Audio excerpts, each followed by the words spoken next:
Dear Brendan Sorsby, go away. Let's go. I can't do it. We'll do it live. Do it live! I'll write it and we'll do it live! Mister, will you please wake up, wake up, wake up, wake up, wake up?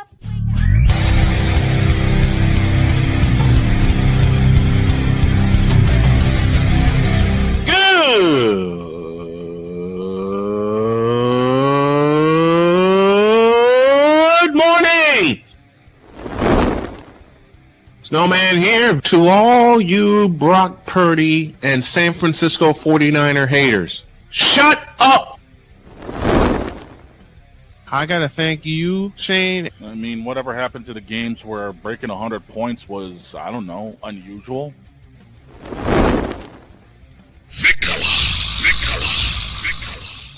There was one word to sum up the All-Star weekend. Trays.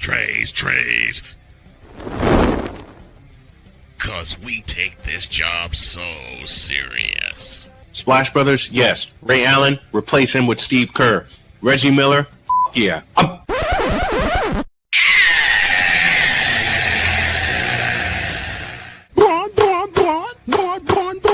What in the all types of blue hell? Don't ask.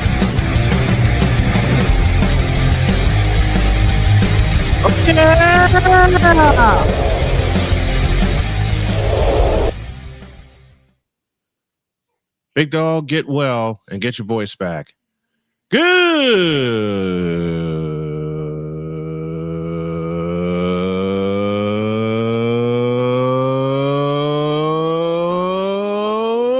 morning. Welcome to the Taco Tuesday edition of Snowman in the Morning. Glad to have y'all with us. Crasher, thank you. Croissant Eater, thank you. Hilarity Bribo or Bribo, I think I got that right. If not, please tell me.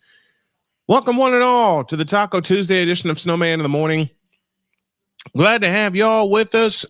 Yeah, really don't have much of a plan today except to entertain y'all and make y'all laugh for 3 hours, but there is someone waiting in the background that needs to go off.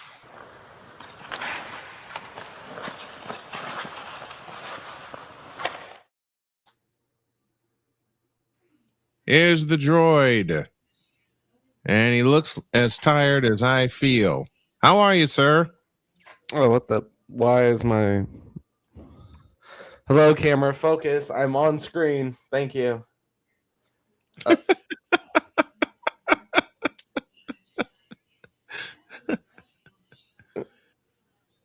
What's the matter? Camera not working? Guess I'm just going to be foggy the whole time. And it's worse. Oh, my God. Technology. The fights with technology. You made a request of me to go completely off on hockey Twitter. Why is that? Because last night I was told of a tweet that the NHL decided to make that said who would win in a best-of-7 Stanley Cup final, the 2025 2025 Florida Panthers or the 2026 Carolina Hurricanes. Okay. And what happened? I'll tell you what happened. He froze. He froze up on me. Dag nabbit. This is how it's going to go today. I have that feeling. This is how it's going to go today. All right. So I guess, at least for now, I'm flying solo, and I'm going to start with a little baseball. As soon as Joy gets back with the hockey talk, we'll go back to him. I'm going to start with a little baseball. The Yankees and the White Sox meet today in the Bronx for the first of three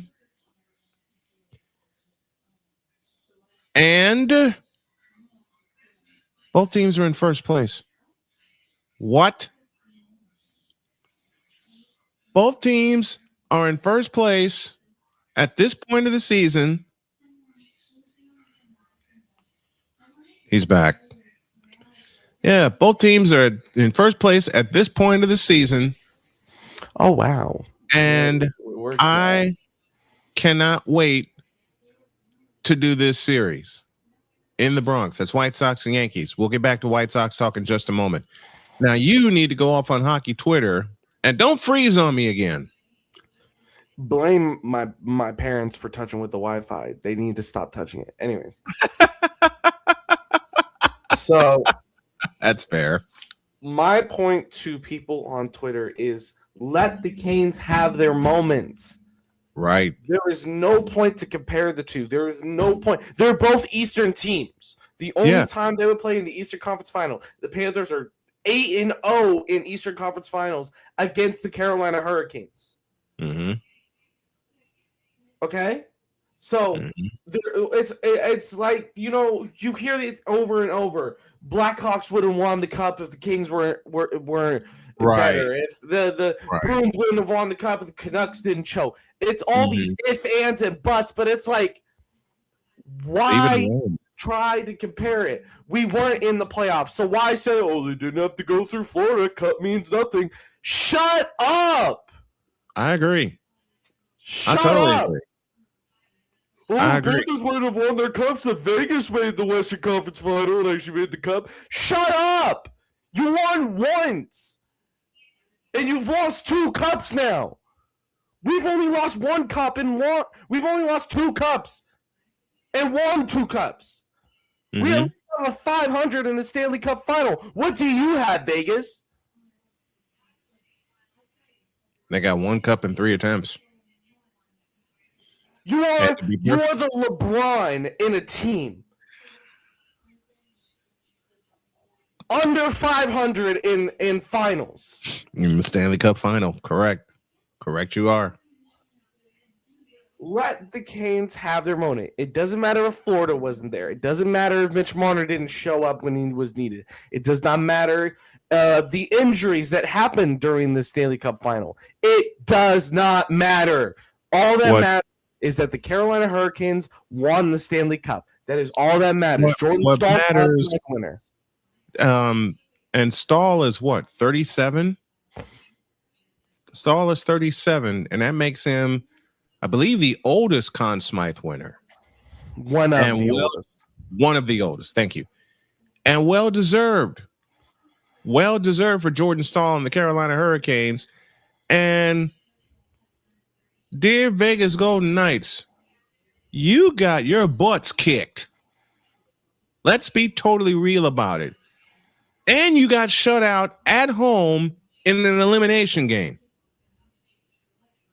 You got outplayed. The Vegas Golden Knights are like the San Antonio Spurs. They got out-hustled, outplayed, out-coached. Period.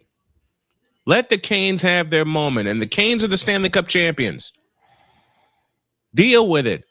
The Carolina Hurricanes, the best-run organization in the state of North Carolina, are the Stanley Cup champions. I'll say it one more time. The Carolina Hurricanes are the Stanley Cup champions. Period. So all these folks on hockey Twitter, and now I'm going off, with the ifs, ands, or buts, if Florida would have been there, this would have happened. If Vegas would have had Mitch Marner show up, this would have happened. Shut up. It didn't happen. Vegas got their butts kicked, and the Carolina Hurricanes earned the Stanley Cup. Period. I had an encounter on hockey Twitter. Don't ask me why. Because I saw a couple of posts that were kind of the same that you saw. And someone asked me, oh, what fan are you? I'm a Blackhawks fan. He said, oh, well, you guys are going to be a while before you get back to Stanley Cup competition. Okay. Guess what? Guess what we have 3 of that you witnessed? Stanley Cups.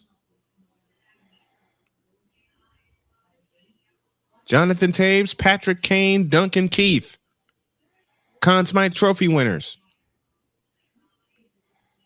At the expense of a couple of the teams, one being the Bruins, sorry, Shane, that they're fans of. I agree, Droid. Let them have their moment. And they're going to have their moment all next season because they are the reigning, defending, undisputed Stanley Cup champions. Period.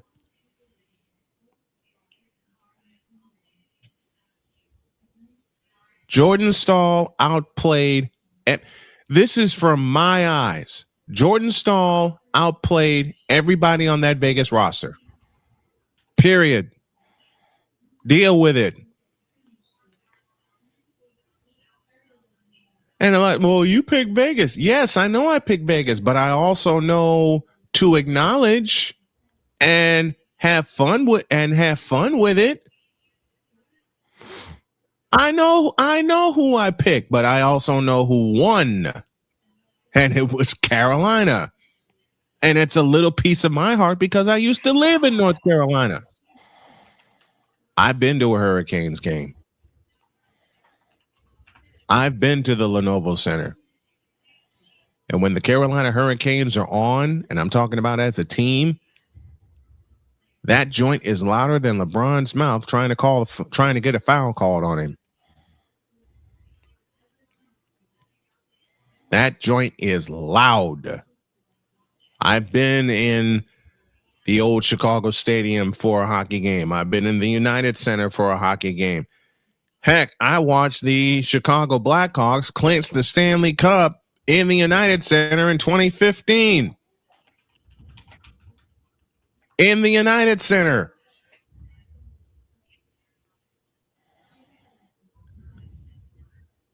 And I wasn't even supposed to be there, but I got some help.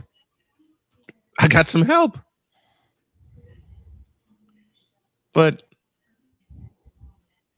quit making the droid angry, folks. Let the Carolina Hurricanes have their moment. You got anything else to add to it?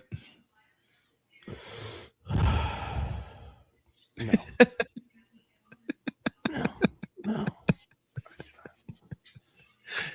Are you doing the Woo-Saw moment now? it's a pain in the A double. Mm-hmm. I'll use my wife's word. It's a pain in the tuchus.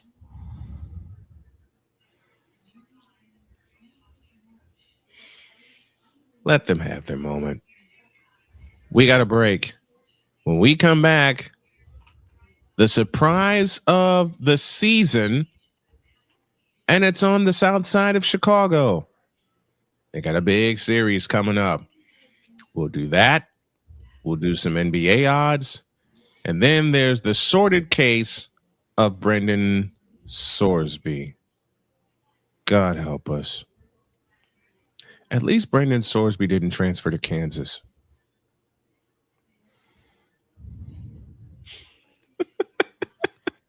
He's not even looking at me. Snowman in the morning, back in. He just heard what I said. At least he didn't transfer to Kansas. Snowman in the morning, back in the deuce. This is Snowman in the Morning. The original Think Drink is back. Level up with proven ingredients formulated to crush your competition. No gimmicks, no jitters, no messing around. Just high potency results that keep you moving day or night. There's a new nerd in town, and we came to play.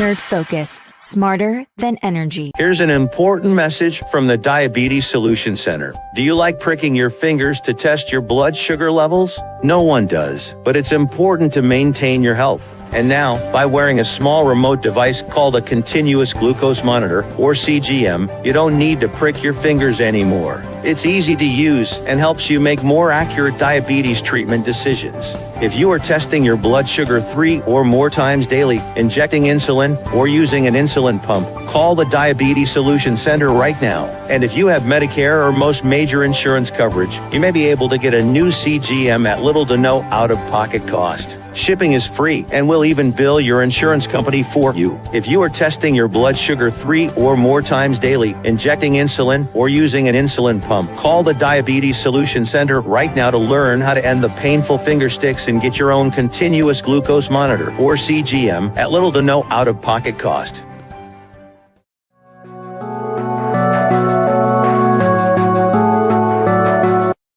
I want to do a TED Talk, but I don't have anything to talk about yet. I'm getting there. Life is for the living. We're not here that long. You can learn anything you want to learn without any money spent. What do I really enjoy? What do I really want out of life? I am your host, WIZE. Are you in a life holding pattern? Well, this is for you. Welcome to the Stuck in My Mind podcast. Live every Monday, Tuesday, and Wednesday at 4 p.m. Central.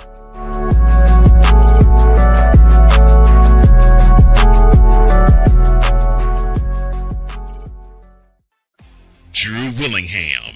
In this case, yeah, you put the blame on Kyle Shanahan for apparently not preparing the team enough for the overtime rules, supposedly. Cole Johnson. Peyton was considered the winner, and he was the darling of all darlings for Gerald. With a special appearance by Tyrone Alizé McDummy. Ain't nobody calling me. Text delete, delete, delete, delete, delete, delete. Join these two football enthusiasts as they give you Total Football Talk. Live every Monday at 4 p.m. Eastern, 3 p.m. Central on the Sertoba Media and the Comey Media YouTube channels.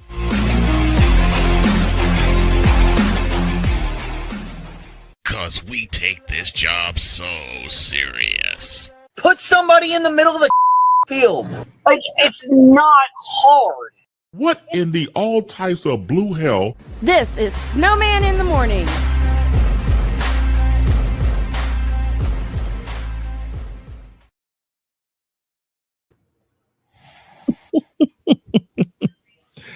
"20 after the hour, a sleepy droid is with me. And nice shirt. I got a question for you. Oh, Lord.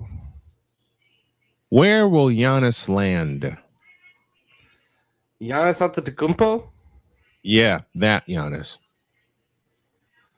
You mean Mr. Grease? Mm-hmm. What was that one? What was that? Mr. Grease Lightning? Mm-hmm. He's going to end up in the same state this team plays in. Florida. So you think he's going to Miami Heat? Not Miami. Orlando. A team that you hate. Orlando. I think this is the end of either Moritz or Franz Wagner. But what will it take for Orlando to and land? I know Mr. Playmaker is going to be like, shut up, droid. We are not getting rid of Franz and Moritz Wagner. All right, let's get that clear. or should I hide my face? We're not getting rid of Franz and Moritz Wagner. You know, that's bad. Oh shoot! Oh shoot! Oh shoot! Oh shoot! What? What happened? Mic arm. Oh, your microphone's about to fall. Well, I pretty much Well, he's going to either Miami or Orlando. That's pretty much what I'm thinking. I pretty much have stopped caring because, like Brendan Sorsby, it's a saga. Chicago. I don't really care. I don't have a horse in the race. You would care if he went to Chicago. Oh. No, I wouldn't. Whoops. I caught it. Good catch. Yes, you would care because I know. No, I would not. No, I would not. No, I would not. If he was a Chicago Bull, you would care. I'll give you 2 reasons. No, I wouldn't. I'll give you 2 reasons why I wouldn't care. First of all, I did my last NBA game on Saturday. And second of all, I've been knee deep in the old school, remembering how the NBA was compared to what it is. Super teams on top of super teams on top of super teams. And it's something I talk about all the time. Legacy built versus legacy bought. The Knicks built their legacy. The Spurs, the 90s Spurs and the early aught Spurs built their legacy. The Warriors built their legacy. The Bulls built their legacy. Okay? Name every team. Name every team that's bought their legacy. The Sacramento Kings built their legacy, but they got robbed. I said it. They got robbed. Bonus, De'Aaron Fox. No, I'm talking about Mike Bibby and Chris Webber and the boys from 2002. They got robbed. Just like in 2011, the Bulls got robbed. Listen. So, we're gonna do a little something. We're gonna do something unique, something that I've never done before. Uh-oh. So this is going from where will Giannis land, and now it's coming to. All right, we're gonna do it like this. Okay. Just a lot easier. A lot easier. Oh, okay. And what are you doing in here, sir? I might have a bit of a wounded voice, but Boss Man brought up the legacy built versus legacy bought, and look at the teams from the 80s. The Lakers, the Celtics, Pistons, early version Bulls. Mm-hmm. Those were built. I see that. I see that cup, sir. I see that BK cup. This whole legacy. I don't know what you're talking about. Come on. Listen. Can I get my 2 cents in first? Go ahead. I thought you had a All nickel. Right, so well, it's happened He's twice. Got a whole, so I have 2 cents. He's got a whole bunch of he's got a whole bunch of change considering he feels the way I do. Go ahead, Jordan. Listen. My favorite part about the current NBA is the fact that we're not having double champions. I like that personally because a new champion every year means that there's no there's no dynasties really, which means any team could win any year. That means the next, if a miracle happens, if God himself comes back, the New Orleans Pelicans could win a championship for once in their lives. It's really impressive to see how every year it's a new champion. What was the last time we had a back-to-back champion? Was it the Spurs? No, Golden State. It was the Warriors. The Warriors. All right, Golden but every State. time after that, every champion has been a different team. We haven't had a back-to-back champion, and that needs to change. And I don't think that needs to change because I don't want the city of New York's sake. The Knicks cannot win back to back. I know. I'm not talking about the Knicks. I'm talking about a team needs to put it together and start another dynasty. It won't be my Rockets. I'll tell you that. As long as KD is there, it won't be my Rockets. I will use Droid's word. I will use Droid's words that he was screaming all season long. Yes, we got KD, but we were supposed to get a point guard. Listen, we got KD, but we also got KD. So it's good news and bad. It's good news and bad news at the same time. Good morning, Pumpkin. I tell you right now, the only way the Pelicans are going to end up ever winning an NBA Cup is if Chris Paul goes back and turns the clock back. Listen, CP3 is not coming back to New Orleans, whether you like it or not. He is officially retired. Good. He is officially Get out, retired. Good. Get out and stay out. Take LeBron with you. You know what before the Warriors had their run, since we're talking about dynasties, and apparently Giannis and Milwaukee are going to split this summer because we're 2 weeks away from free agency, bringing it back to where this all started. Yeah. Dog, where do you think Giannis will land? There's a rumor mill going around that he's going to land in Boston. Nope, you don't got the cap space. You do not have the cap space. After extending JT and JB, you do not have the cap space. You would have had to trade for him. It would cost them either Jason Tatum or Jaylen Brown. Yeah, and I don't think Boston's willing to part. I don't think the Celtics are willing to part with either one of those. We've said that before, and look what's happened. You got Kristaps Porzingis for like a year. Who the hell thinks about Porzingis before it happened? And then I think another key part of him going to Boston, Al Horford needs to go. Al Horford's in Golden State, dude. Al Horford's at Golden State. Where that tells you how and he did pretty. Wait a minute, and he did pretty damn good for Golden State for being his 19th year. He got his championship with 19th year. And now, one of the things I want to say is like, you need to realize you need to stop trading away players that actually have good futures. Like Luke Cornett is another one that I can think of. Like Luke Cornett, great defender, great center. You guys need.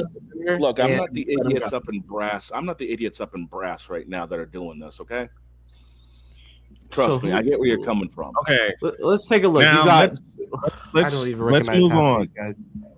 Let's move on here. Delano Banton, Luke Garza, Hugo Gonzalez, Ron Harper Jr., Sam Hauser, I recognize him, Peyton Pritchard, Neemias Queta, Baylor Shireman, John Tonji, Max Shulga. There's Vucevic, that guy I know. I definitely know him. Jordan Walsh, Jared Wright, Amari Williamson, and then J-Tay and Jaylen Brown. I do only recognize 2 other names on that list. Yeah, and where are we going with this? All your players are irrelevant and suck a lot. A lot. We could always be Houston, okay? Shut up. Yeah, I'd rather be my team than lose the 76ers in the first round. I'd rather lose the Lakers than the 76ers. At least I got you both beat. we've sniffed a I got you both. I got you both beat. The Rockets have a championship too. What? Just a moment. I got you both beat. You could be the Bulls who just hired Tiago Splitter as their coach. Who even leads that Chicago team since Vucevic is gone? I'll give you one worse. We could always be the Lakers and have a bunch of infight and get everyone fired. Well, you could be the Cleveland Cadavers. Oh God. Not Cleveland. Even though they made the Eastern Conference final. Yeah, you could be the city of Cleveland. The Guardians, the Browns, the Cadavers. Listen, they got lucky. The Cleveland Cadavers got lucky to get to the Eastern Conference Finals because I believe in my I can't think of the term. I'm blanking on it. My conspiracy theorist mind that the Detroit Pistons got played to the left. They nearly got played to the left against Orlando. They did against Cleveland. More on that later. Speaking of the Lakers. Oh, dear God. Oh, God. The possibility of having $50-ish million in salary cap space, which they won't have, And it's just that. It's a possibility. Which means if they were to get that kind of space, LeBron would have to go and Rui Hachimura would have to go. But the biggest name on the Lakers free agency, unrestricted free agent list is Austin Reeves, their best player. Question is, where does he end up? I don't know. You know what? I'm going to play conspiracy theorist all the way through this segment here. All right, where's the Reynolds rap? Here is a stupid 5-team trade I'm looking at from somebody that I was perusing it. The trade involves these 5 teams: the Celtics, the Pistons, the Bucks, the Jazz, and the Spurs. Ew, I don't like it already. I don't like it either. Receive power forward, shot creator Giannis Antetokounmpo, movement shooter, shooting guard from the Pistons, Karis LeVert, and stationary shots from the Jazz, John Conchar. Nope. The Pistons receive Jaylen Brown. Hell no. Hell no. The Pistons, Duncan Robinson, an off-screen shooter, small forward, 6'7". A 2026 first round for the Pistons, a 2027 first round for the Celtics, a 2030 first round for the Pistons, a 2031 first round from the Spurs, a 2032 first round from the Celtics, and a 2032 first round from the Pistons. The Jazz receive De'Aaron Fox, good, set him away, and center Isaiah Stewart, a 2028 first round pick from the Pistons, and a 2029 first round pick from the Spurs. And the Spurs receive off-screen shooter on a 3-year contract, Lauri Markkanen. Bishop Bullwinkle, please.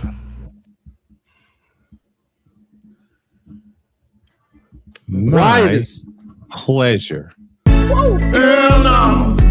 To the no, no, no. Hell to the no. Hell to the no. To the no, no, no. Why this wouldn't work? The Pistons and the Spurs would be under roster compliance. They would only have 9 players on standard contracts. Not just that, but that's more convoluted.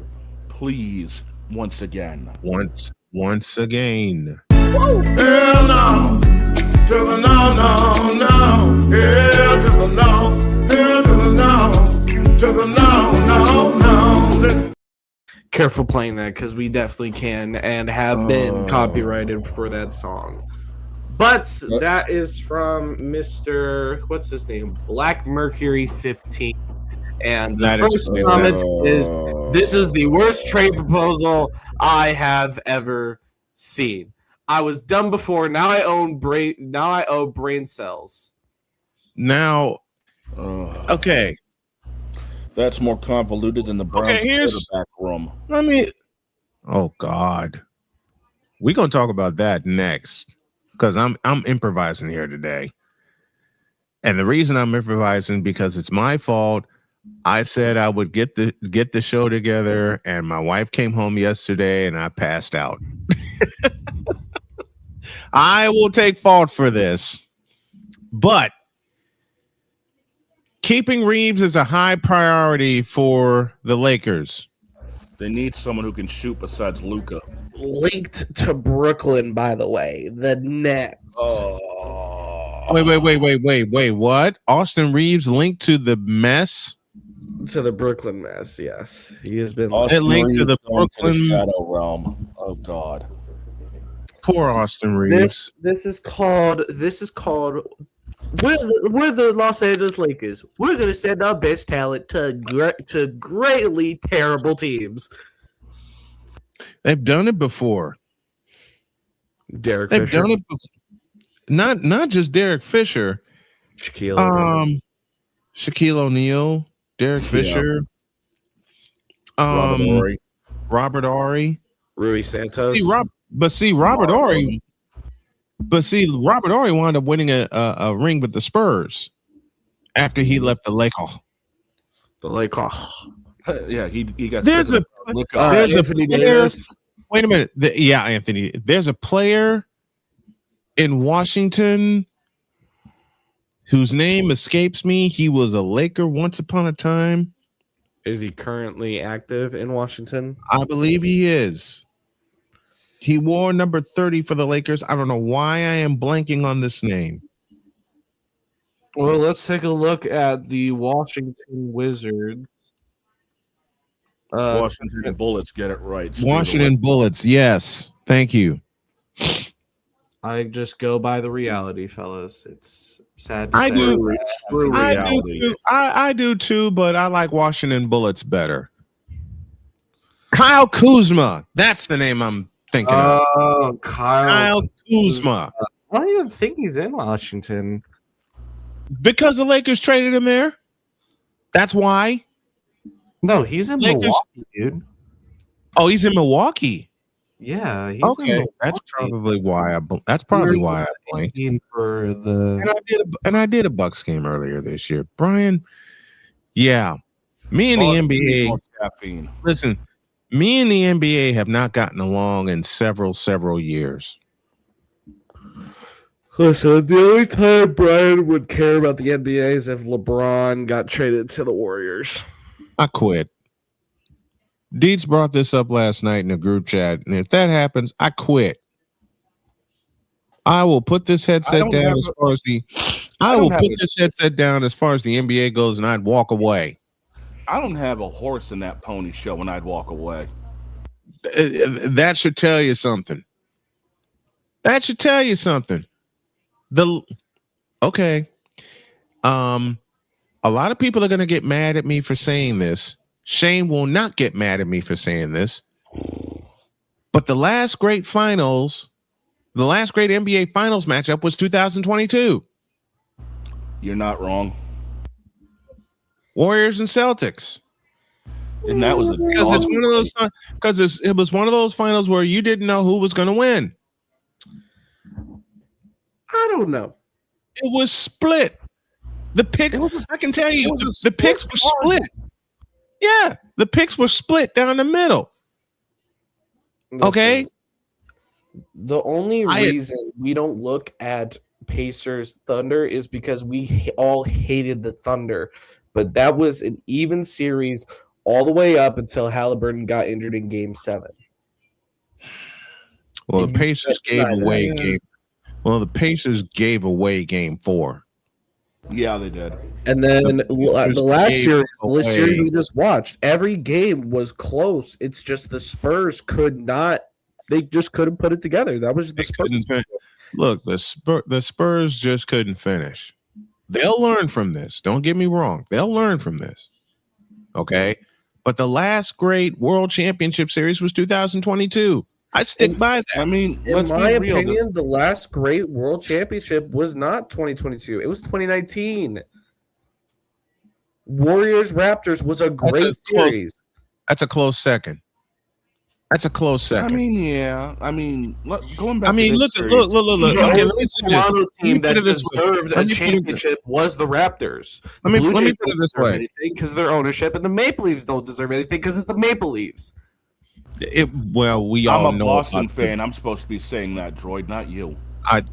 We all know the Maple Leafs will never ever win the Stanley Cup again. Okay, we know that, but I can say 2019 and 2022 is 1 and 1A in terms of the last great World Championship Series.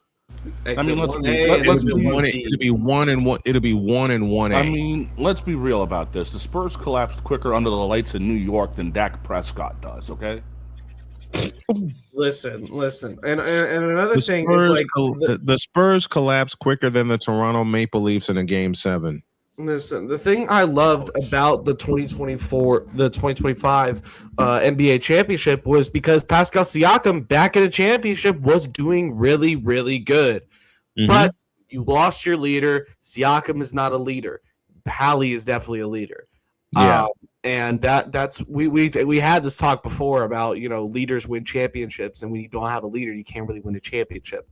So Like, that's why I think Jordan Stahl deserved that Conn Smythe. He was the leader for that entire series. I agree. And I agree. was one of the big reasons why they won that championship. Same reason for the Knicks. You know, Jalen Brunson is the captain, and he helped lead every comeback, including a 40-point performance in Game 5. 45. Knicks' first ever 40-point performance. Knicks' ever 40-point performance in a World Championship Series. 45. It's like I said at the end of Game 5 during the broadcast, Jalen Brunson running on fumes with 45 points. They couldn't get a bench point to save their life, and yet they get just enough to win. And that's all you need. You need just enough to win.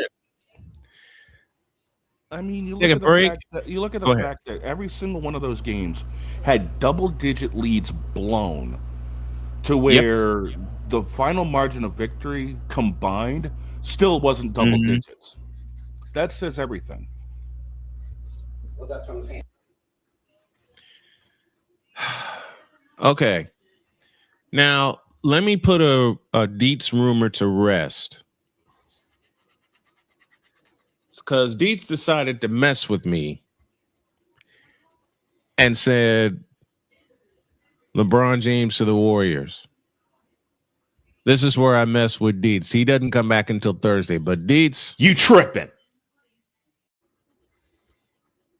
Looking at this logically, the Warriors are tied up on their books. Unless they make one hell of a trade to free up some cap space, he ain't going to Northern California. The only way they'd be able to get the cap room is get rid of everybody but Curry. Exactly. And Curry is tied up until the end of his career in San Francisco. Yep. And what makes that he's going to, and I'm reading this off of ESPN.com. And now we get to James, who is coming off an excellent season despite being 41. Who told this lie? An excellent season, my ass. Who the hell told this lie? LeBron James had a hell of a season this year. You fool!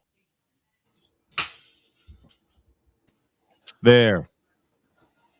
LeBron James had an excellent season. Why the you lying? Why you always lying? Oh my gosh. Stop lying. Always.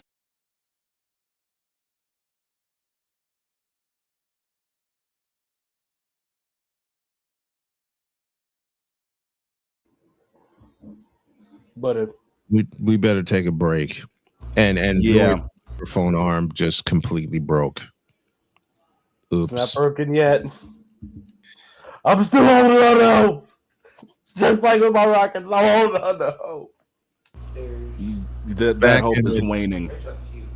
Shut up. That hope is gone. Let's be real. You're holding out hope for your Rockets unless Akeem Olajuwon walks through the door. My God, that's Akeem Olajuwon's. Back in the deuce. This is Snowman in the Morning. SeatGeek is the ticketing app for fans like Boomstick Lady. No free throw is safe from the roar of her sticks. SeatGeek helps her find a seat in the direct eye line of the shooter so she can sit where her boomsticks make the biggest boom. Everybody okay? SeatGeek handles the tickets to sports, concerts, and more, so fans can fan. During bad weather, driving can become downright dangerous. What's your emergency, please? Trust Battle Vision Storm, the revolutionary glare reduction glasses that turn your sight bright during bad weather at night or during the day. Watch your ordinary vision become extraordinary. Battle Vision Storm uses light optimizing lenses that block blue rays so you see clearly in heavy rain at night or blinding snow during the day. Heavy rain, snow, Sleet or fog can make it impossible to drive. Not with Battle Vision Storm. Get your Battle Vision Storm for only $19.99. But wait, due to rising costs and supply chain shortages, this may be your last chance to get your very own at this low price. There is a strict limit of 4 Battle Vision Storm per order while supplies last. Don't wait, order now. Call 1-800-483-6319 or visit battlevisionstorm.com. So call 1-800-483-6319 now.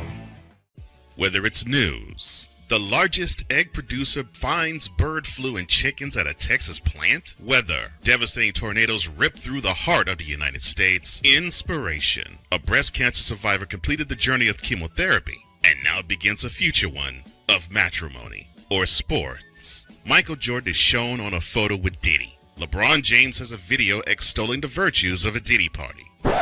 This has been yet another beating a dead horse presentation. We got you covered.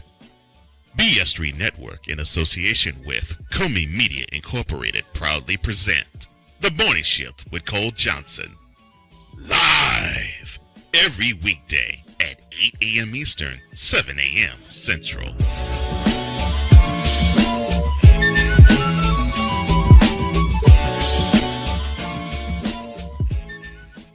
Here's an important message from the Diabetes Solution Center. Do you like pricking your fingers to test your blood sugar levels? No one does, but it's important to maintain your health. And now, by wearing a small remote device called a continuous glucose monitor, or CGM, you don't need to prick your fingers anymore. It's easy to use and helps you make more accurate diabetes treatment decisions. If you are testing your blood sugar 3 or more times daily, injecting insulin, or using an insulin pump, call the Diabetes Solution Center right now. And if you have Medicare or most major insurance coverage, you may be able to get a new CGM at little to no out-of-pocket cost. Shipping is free and will even bill your insurance company for you. If you are testing your blood sugar 3 or more times daily, injecting insulin, or using an insulin pump, call the Diabetes Solution Center right now to learn how to end the painful finger sticks and get your own continuous glucose monitor, or CGM, at little to no out-of-pocket cost. 'Cause we take this job so serious. Dear bronsexuals, You fool! What in the all types of blue hell? This is Snowman in the Morning. Even I don't know at this point. I put that together at like 2, 3 in the morning. And Droid, let's be real. The only way the Rockets really have any hope is if Stevie Franchise walks through that door. By God, that's Franchise's music. No. No. No. No. No. The only way the Rockets have hope, I mentioned Hakeem Olajuwon already. Mentioned Robert Horry already. Yep. All right. Oh boy. Y'all are gonna laugh. Try me. The only way the Rockets have hope is if Ralph Sampson walks through the door. Oh, dear God in heaven. Dear God in heaven. Droid, what are you watching? What you mean? I'm not watching anything. Or what are you playing? FIFA. Figures. You trying to win yourself a World Cup? No, even if I played as the USA, we still would have won the World Cup. I mean, you're not wrong, but I mean, we can all dream. 51 after the hour, a few minutes before the second hour. And which team are you? Let me pose a question of the day. Which team do you hold on to hope to for winning a world championship? We know Droid's team. That's the Rockets. Royals. Shane has the It's more the Royals than it is the Rockets. Royals.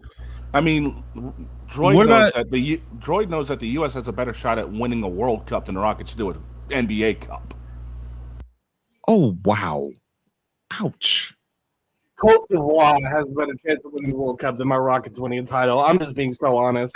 I mean, you're not wrong. Cape Verde has a better chance of winning the World Cup than my Royals winning a World Series. I don't want to see the Chicago Bulls or the Golden State Warriors ever win an NBA Cup. Ever.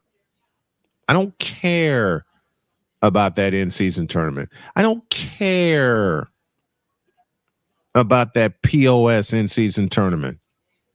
I want to cuss right now, but I know I can't because it's my own rule. And it's written above me. Yeah, and we're not exactly uncensored today. We're saving that for later.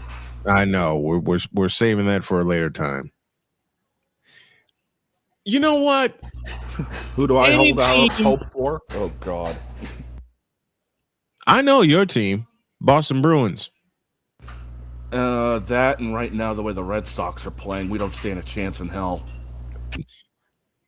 Well, they could go on another magical run like they did last year. I don't see that happening, not with our pitching staff.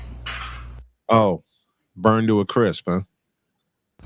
Worse than me down at Wiscasset Saturday. How bad was that? Or do I want an answer to that question? I'm still recovering. That's all I need to know. I'm holding out hope. I'm holding out hope for two teams. My White Sox and the 49ers. And the way the White Sox are playing right now,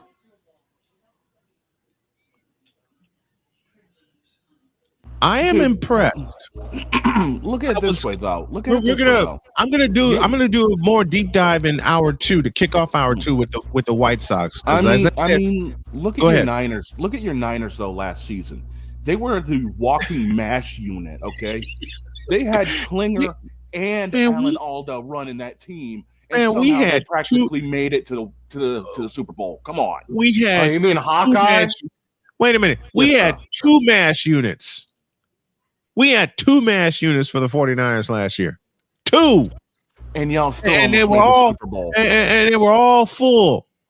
Okay? And somehow y'all still made the Super Bowl. Almost. Come on now.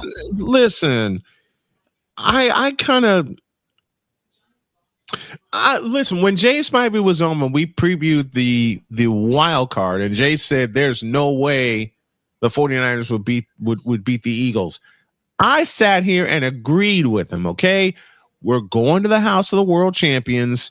It's the Eagles, and the Eagles are a worthy opponent for San Francisco. They always have been, okay?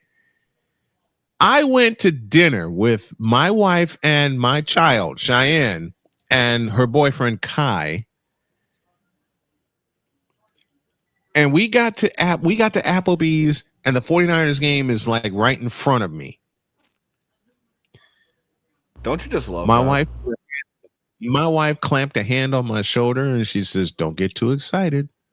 I said, "Baby, you know that's my team." She says, "I know, but our kid's coming in with her boyfriend, and you got to be nice." I know I got to be nice, but damn it, the 49ers are playing. When Eric Kendricks, what's up, Clark Goodlow, and what's up to Damian Hernandez? When Eric Kendricks knocked away a pass to seal that game, I nearly jumped out of my seat.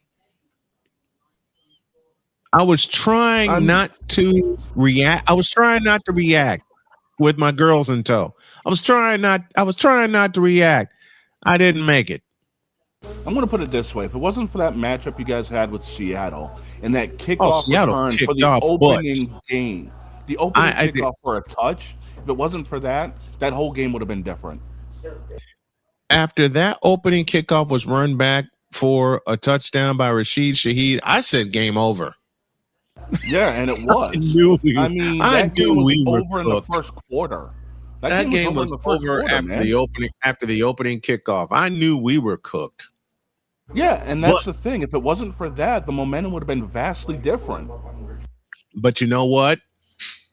I will gladly take a 12-5 season with 2 MASH units, losing Bosa in week 3, losing Fred Warner 4 weeks later, losing George the Animal Kittle in the wild card game. That hurt. That did hurt. We had no receiving core, basically. And somehow the Niners went 12-5. How in the... Listen, y'all were here when Deb wrote an epitaph to my 49ers season after we lost Fred Warner. Hell, I wrote a second epitaph. Proved me wrong. And that's when the Niners, after we lost Fred Warner, that's when the Niners decided, okay, people are writing us off. Good. That's what we were looking for. Clark Goodlow says, good morning, Snowman, and let's go Sacramento A's. Okay. They're still the Oakland A's as far as I'm concerned. They're still... and they can't play in Vegas, Oakland apparently. A's. No, not after what the Rockies did to them. They're still the Oakland A's. They're still the Oakland A's. They're still the Washington Bullets. Hell, they're still the Washington Redskins. Yes, sir. They're still the Seattle Supersonics. Where's Tony Chimmel when we need him? Exactly. They're still the Seattle Supersonics. Who else am I missing? The San Diego Superchargers. The San Diego Chargers. Thank you. And this one's for Droid. Oakland Raiders. And this one's for Droid. They're still the Kansas City Kings.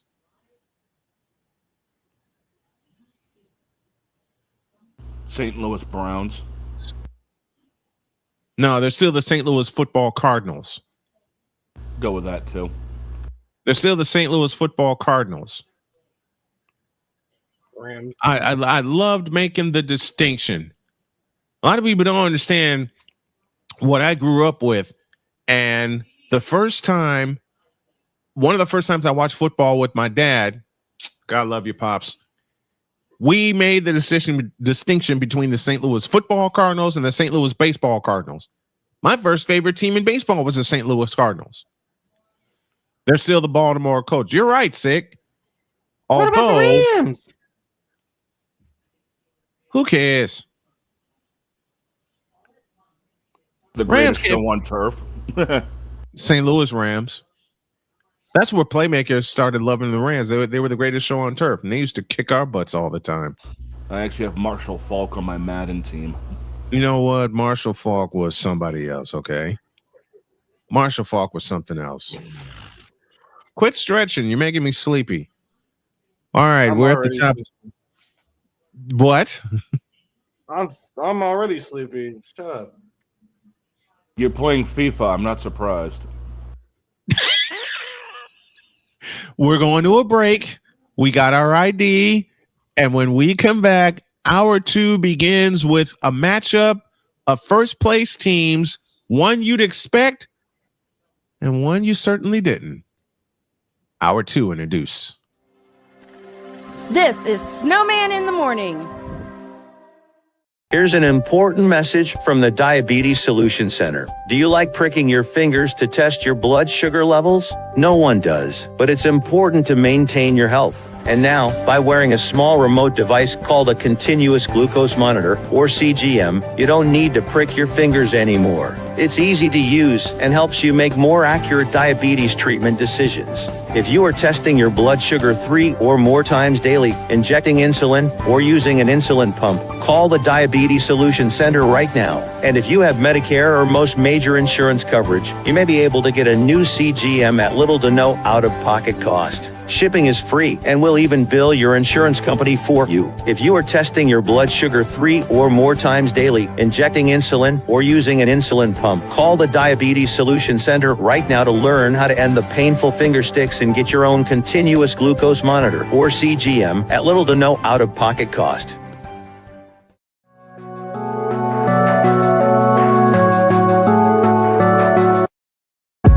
to do a TED Talk, but I don't have anything to talk about yet. I'm getting there. Life is for the living. We're not here that long. You can learn anything you want to learn without any money spent. What do I really enjoy? What do I really want out of life? I am your host, WIZE. Are you in a life holding pattern? Well, this is for you. Welcome to the Stuck in My Mind podcast. Live every Monday, Tuesday, and Wednesday at 4 p.m. Central.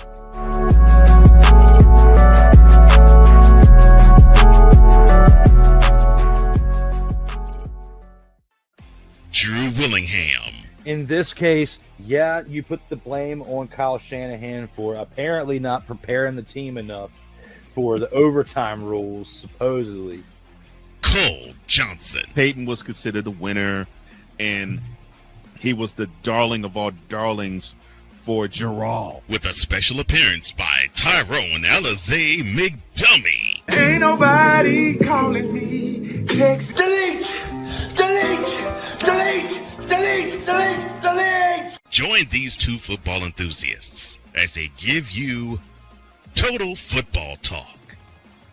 Live every Monday at 4 p.m. Eastern, 3 p.m. Central on the Sertoba Media and the Comey Media YouTube channels.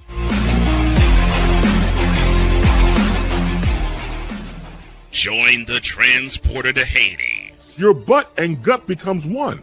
Join the reformer of hooker whores. This is my daughter, Placenta Booty Johnson. Join the bronze car. Whenever you are in distress, take off your baseball cap and throw it in the air. Join your very own superhero of broadcasting, Chris Bass. So whatever color crayon they get, they palm it and do two circles, and that translates to, I can beat up black people. As she takes you through the week's paces in Baseline.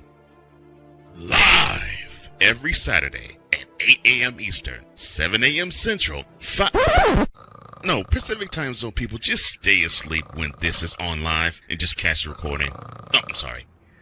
Exclusively on the Chris Bass YouTube channel.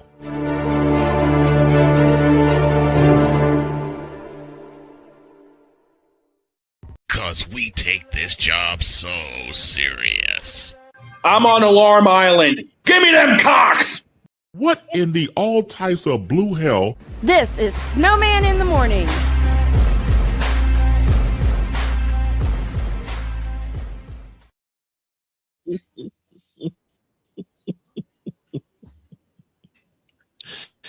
I'm going to pay for that.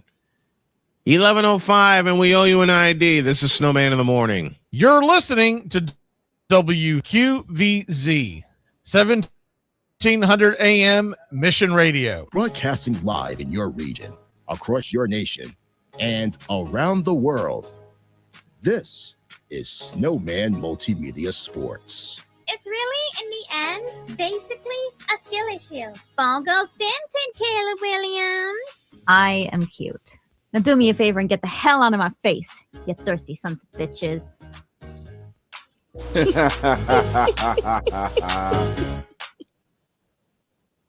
And she's not here to hear it. That's the one that features Jen.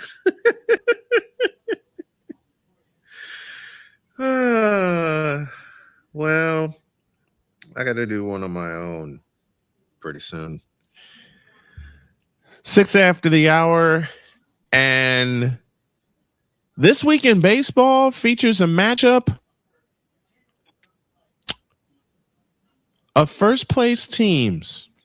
One expected to be there and one totally out of left field.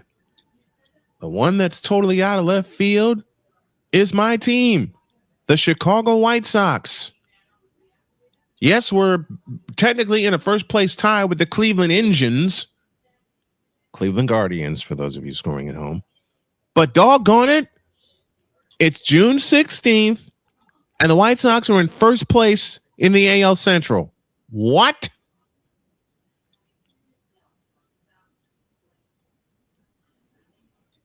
Y'all heard what I said. It's June 16th, 2026, and the White Sox are in first place in the American League Central Division. What?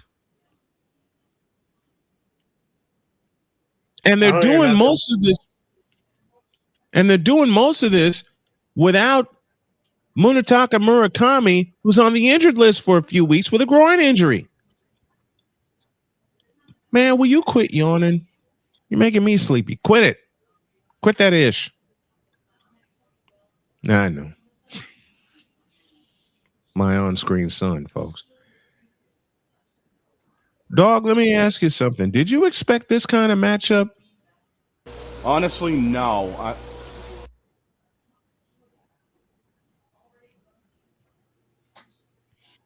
I didn't either.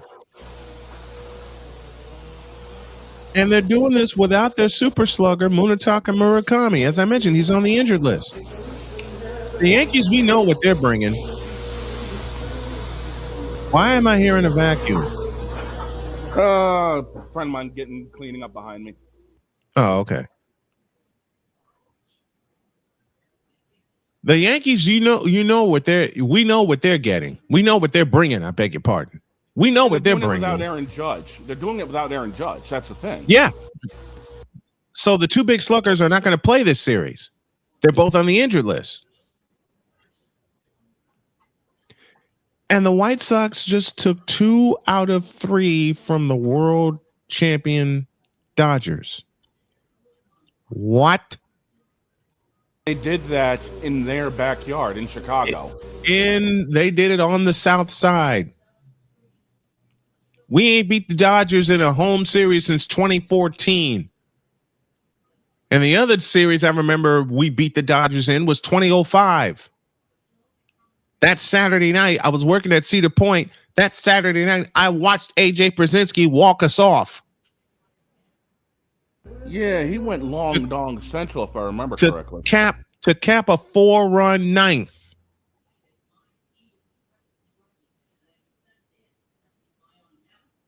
The late great Ed Farmer. This place is up for grabs. Well, the South Side is up for grabs now.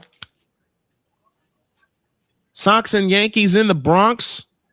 3-game series. A matchup of first place teams. And the White Sox. Listen, this is not a flash in the pan. The White Sox are playing well. Matter of fact, give me this. I wanted to do this yesterday and I never got a chance to do it. I'm going to do it now.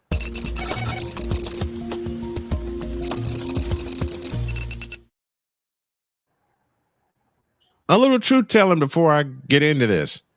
After I did the first game of the year in which the Brewers kicked our butts 14-2, I had my doubts. I'm thinking, here the blank we go again, another long season. But as I've monitored this team, I'll tell you the exact series where I think the turnaround happened. Give me this camera. Give me this camera. I think the turnaround for the White Sox began when they swept the defending American League champion Toronto Blue Jays. And 2 of those 3 wins were walk-off wins. It took them a little longer of a while to get their act together. But by the time May rolled around, these guys were good.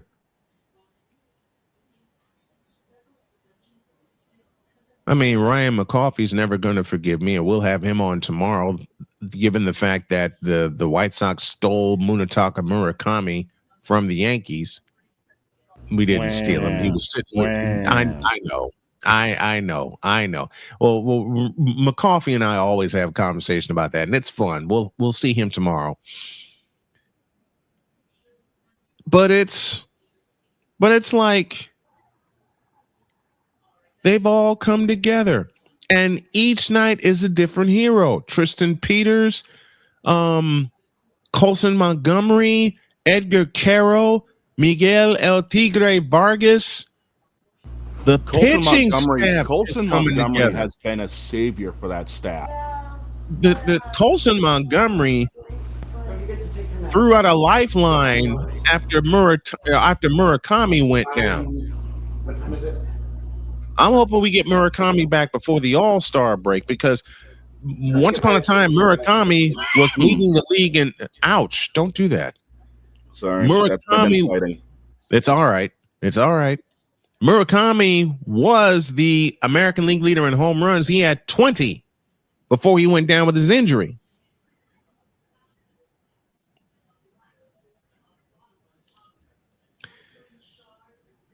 It just makes you think that something magical is happening on the South Side. Once they get Murakami back, that team is going to be absolutely Oh my lethal. Lord. Oh my Lord. I mean, let's be real. This dude reminds me of Vlad Guerrero Sr. He isn't afraid to hit the bad ball. I mean, people will look at his average, and we're talking about Munetaka Murakami. People will look at his average and think, oh, he's just a regular power hitter. He just hits for power. This dude can hit.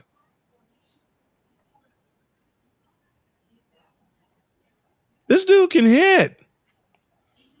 He hits the bad pitch. Wait till he figures out how to really hit the bad pitches, a la Vladimir Guerrero Sr. or a la Frank Thomas. Oh, Frankie hitting bad balls? Yeah. A lot of people don't realize Frank Thomas hit a lot of bad pitches. And the American League leader in home runs is another favorite slugger of mine, Yordan Alvarez, with 24. Air Yordan. Yes, Air Yordan. And don't be surprised if they get their act together. I'm not saying. I'm just saying. Houston needs Alvarez to. 20 staff has to come around though. Alvarez 24, Schwarber 24, Byron Buxton with 23. What? Yeah, the buck truck. Hunter Goodman, Murakami, Matt Olson, and James Wood all with 20. So there's a shocker for you. Runs. What's there's that? A shocker for you, James Wood. He's come into a power display this year. No, not. I'm not surprised by James Wood. I saw him hit last year.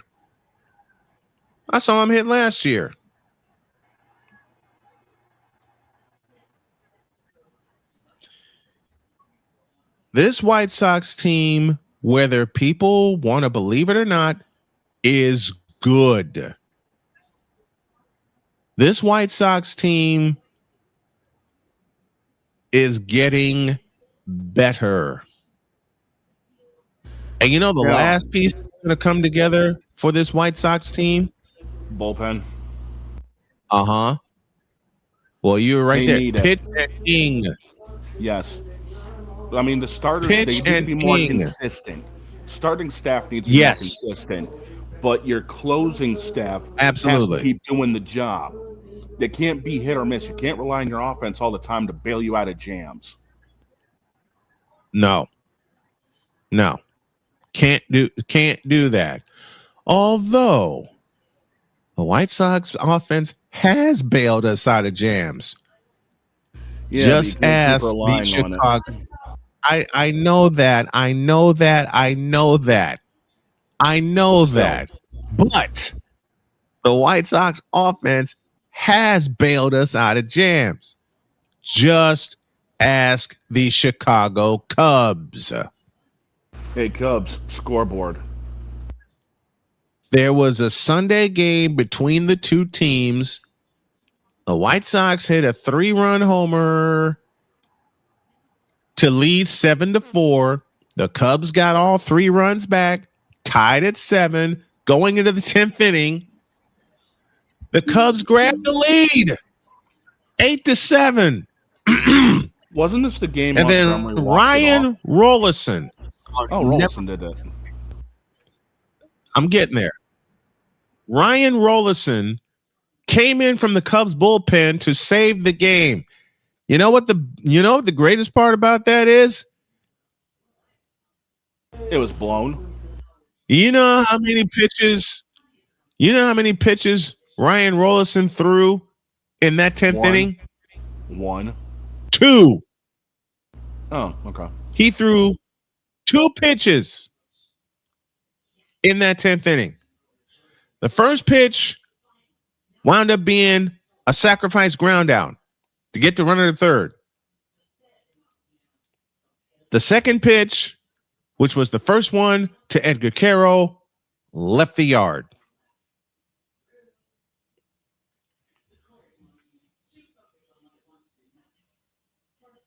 Go figure. 2 pitches in that 10th inning. 2. And they both were put in play. And one of them left the yard. And since that game, and I hate doing this, and I know Allie's going to yell at me for doing that, but since that game, the Cubs sucked. The Cubs have sucked. I mean, they lost this. The Cubs lost the series of the Colorado Rockies, for God's sakes. Yeah, surprise on that one. Matter of fact, that day that Edgar Caro walked us off against the Cubs was May the 18th. Here's the call. Tying run at third. Caro hits a fly ball out into deep left center field. It's back there. It is gone! Edgar Caro wins it! Shut up! Yes! The young man deserves it. Darren Jackson and Len Casper on the call. AB Media with us from Indianapolis, Indiana. So this is a series I'm looking forward to. This is a measuring stick for the Chicago White Sox. Yeah, and it's a massive one at that. It's a massive measuring stick series for. Give me this hat here.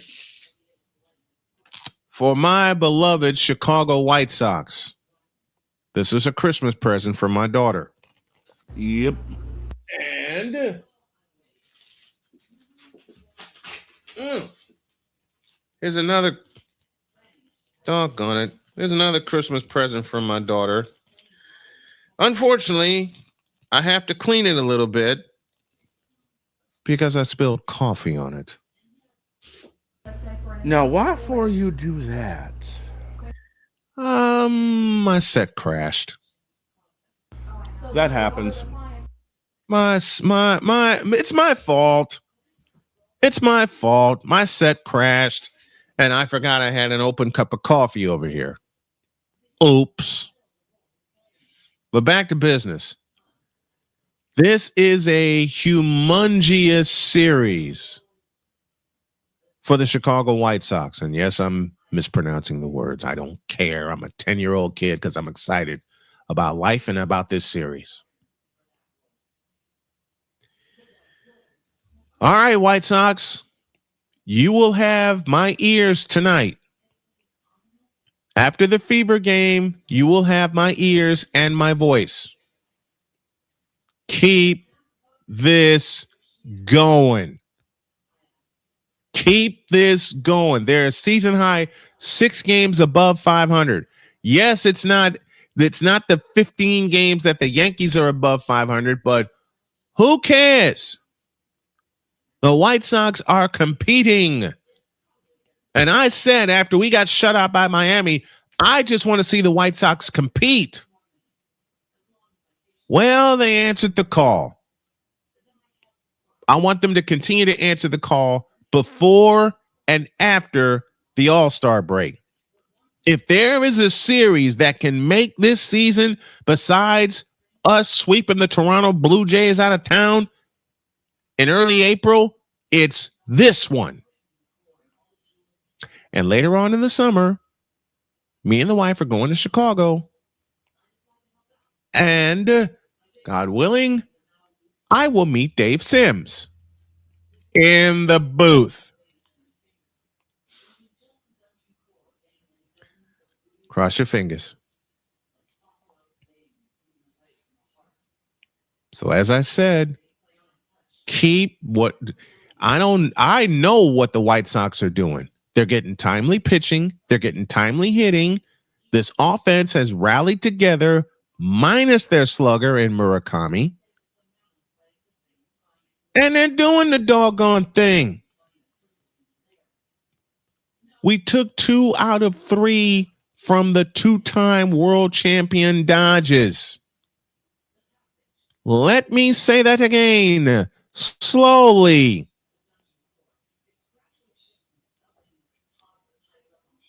We took 2 out of 3 from the 2-time world champion Dodgers.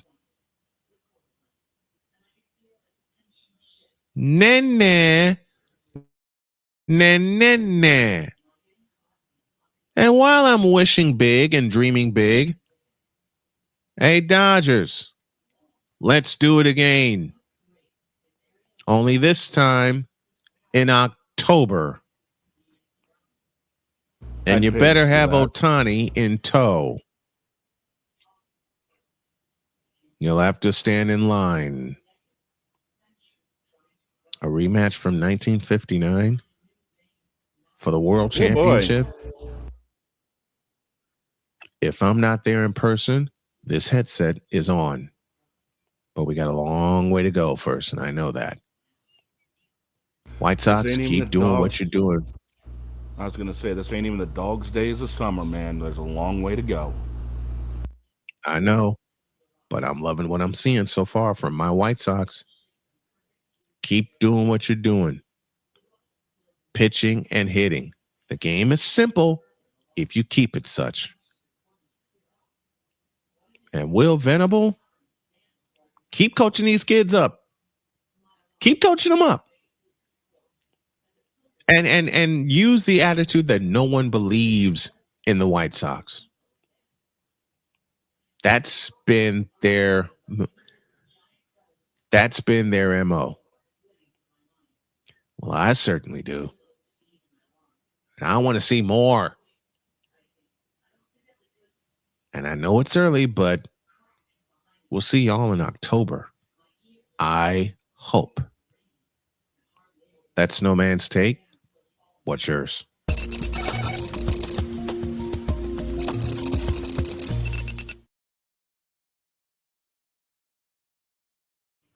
Coming up next, I'm going to put Shane on the hot seat. Oh, what'd I do now? You'll find out. Introduce. This is Snowman in the Morning.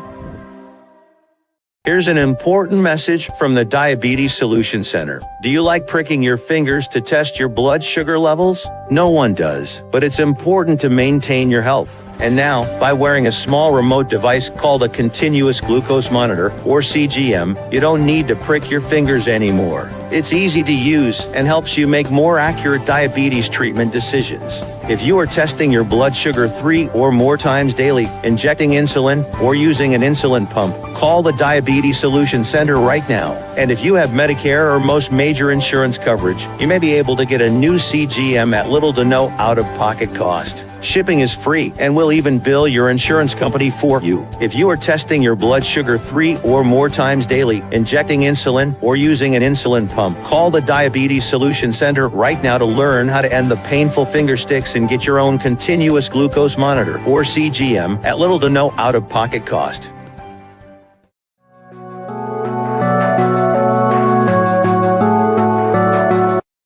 I want to do a TED Talk, but I don't have anything to talk about yet. I'm getting there. Life is for the living. We're not here that long. You can learn anything you want to learn without any money spent. What do I really enjoy? What do I really want out of life? I am your host, WIZE. Are you in a life-holding pattern? Well, this is for you. Welcome to the Stuck in My Mind podcast. Live every Monday, Tuesday, and Wednesday at 4 p.m. Central.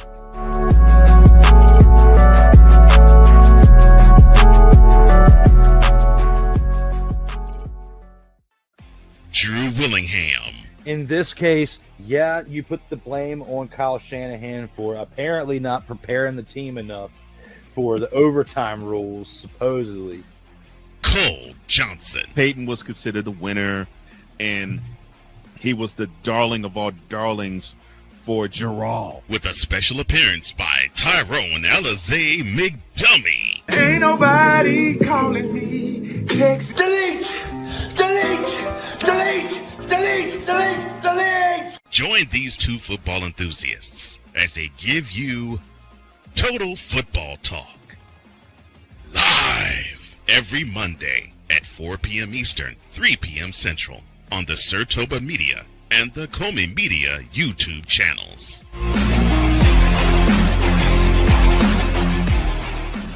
Join the transporter to Hades. Your butt and gut becomes one. Join the reformer of hooker whores. This is my daughter, Placenta Booty Johnson. Join the bronze car. Whenever you are in distress, take off your baseball cap and throw it in the air. Join your very own superhero of broadcasting, Chris Bass. So whatever color of crayon they get, they palm it and do two circles, and that translates to, I can beat up black people. As she takes you through the week's paces in Baseline. Live every Saturday at 8 a.m. Eastern, 7 a.m. Central, Pacific Time Zone people, just stay asleep when this is on live and just catch the recording. Exclusively on the Chris Bass YouTube channel.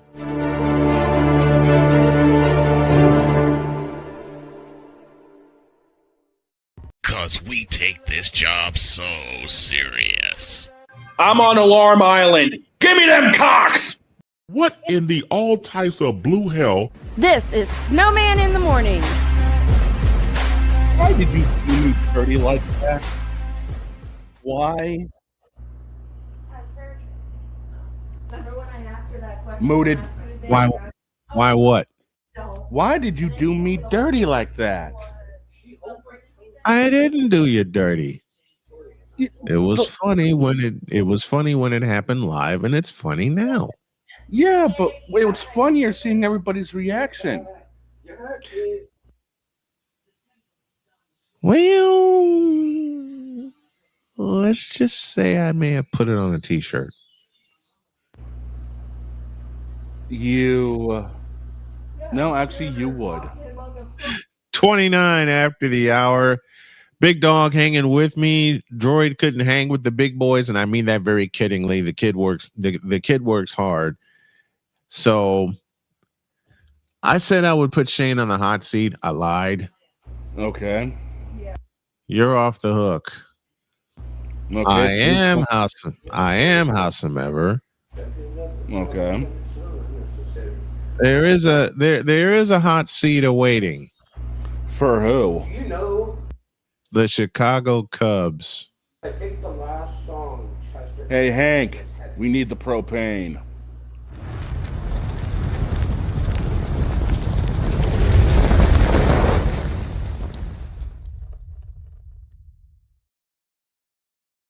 Now cook.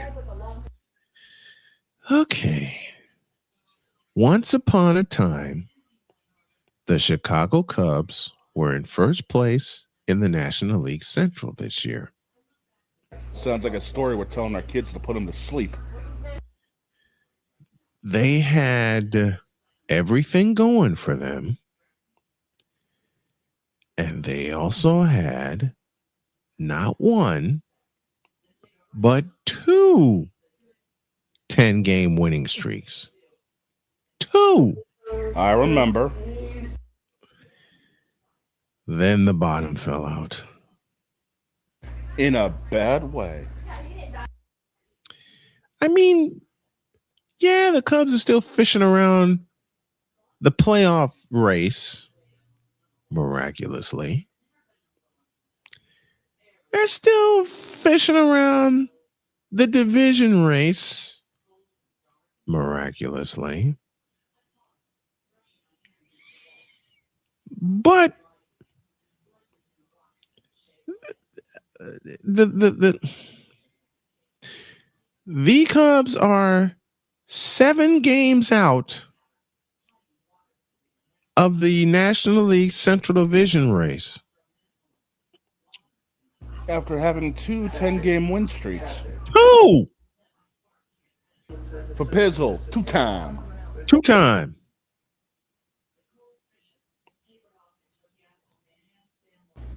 And they're in a three-way tie for one of the wild card spots with San Diego and, of all teams, Washington.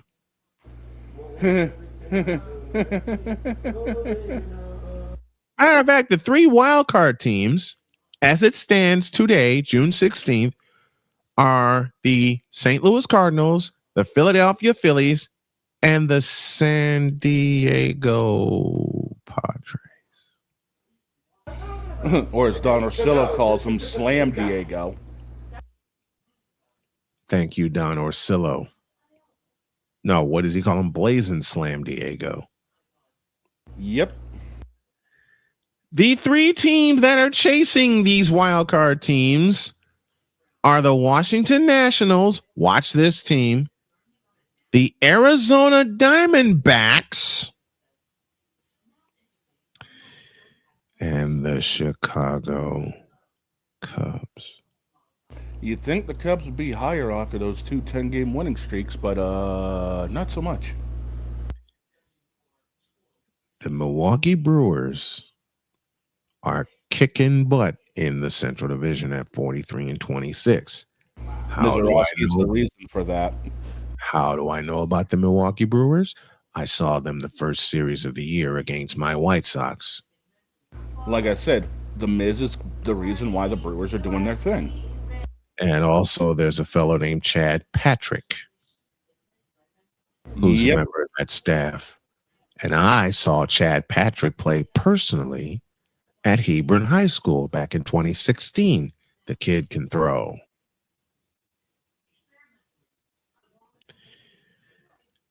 Now, with all those facts being dispersed, what happened? What happened? What happened? Let me put this in a proper letter. Dear Chicago Cubs, what happened? Y'all were supposed to be running away with the Central Division, and yet you lose a series to the Colorado Rockies. Where did you get swept at home by the Houston Astros? Yup.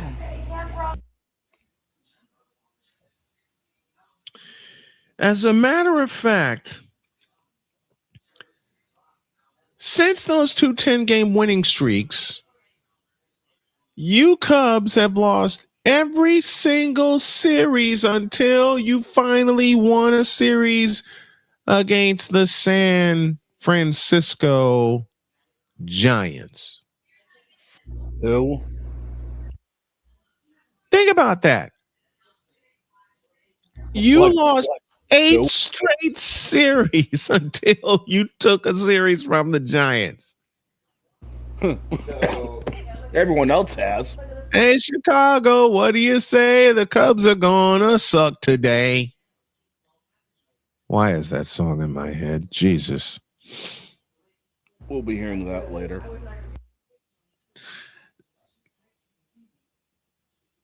Don't give me any ideas. You already had the idea. I just confirmed it. You're right. You're right. It's why I'm here. But I get to say something, at least for now. Still a long way to go in the season. I know that. But before I say what I want to say, I'm going to entertain something that I entertained with Victor.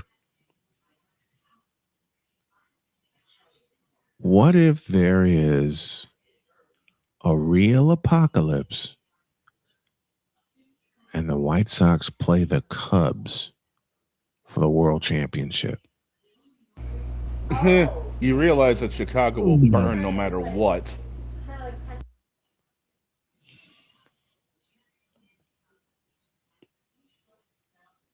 What if there is a crosstown series for the World Series? Like I said, Chicago will burn no matter what. As much as I love the South Side, as much as I love my hometown, I'm going nowhere near that bitch. Can't say I blame you. I know someone in this household would try to convince me. And that's when they get the Bishop Bullwinkle treatment. That's when I would look at my honey and say this. Hell no, to the no, no, no. Hell to the no, hell to the no, to the no, no, no.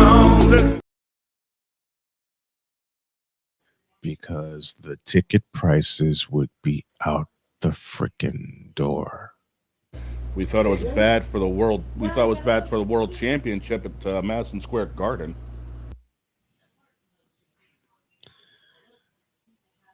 But there is a long way to go. Yep. I know it's wishful thinking that the Cubs and the White Sox could be in the World Series at the same damn time.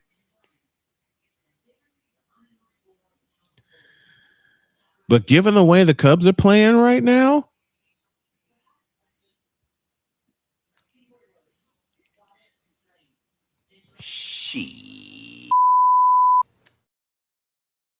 Dude, LeBron would have a better chance of re-signing with the Lakers than the Cubs making a World Series right now. LeBron re-signing with the Lakers. And drinking the brown liquor. Get out of my head! Get out of my head! Damn it! As it stands right now, Cub fans, not going to happen. I know there's a long way to go, and I know a lot of you, if the Cubs make the playoffs, are going to tell me, Shut up, bitch.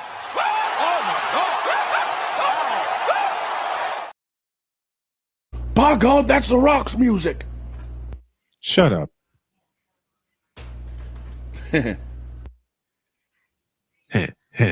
You said rock. Yeah. Fire. I am the great Cornholio.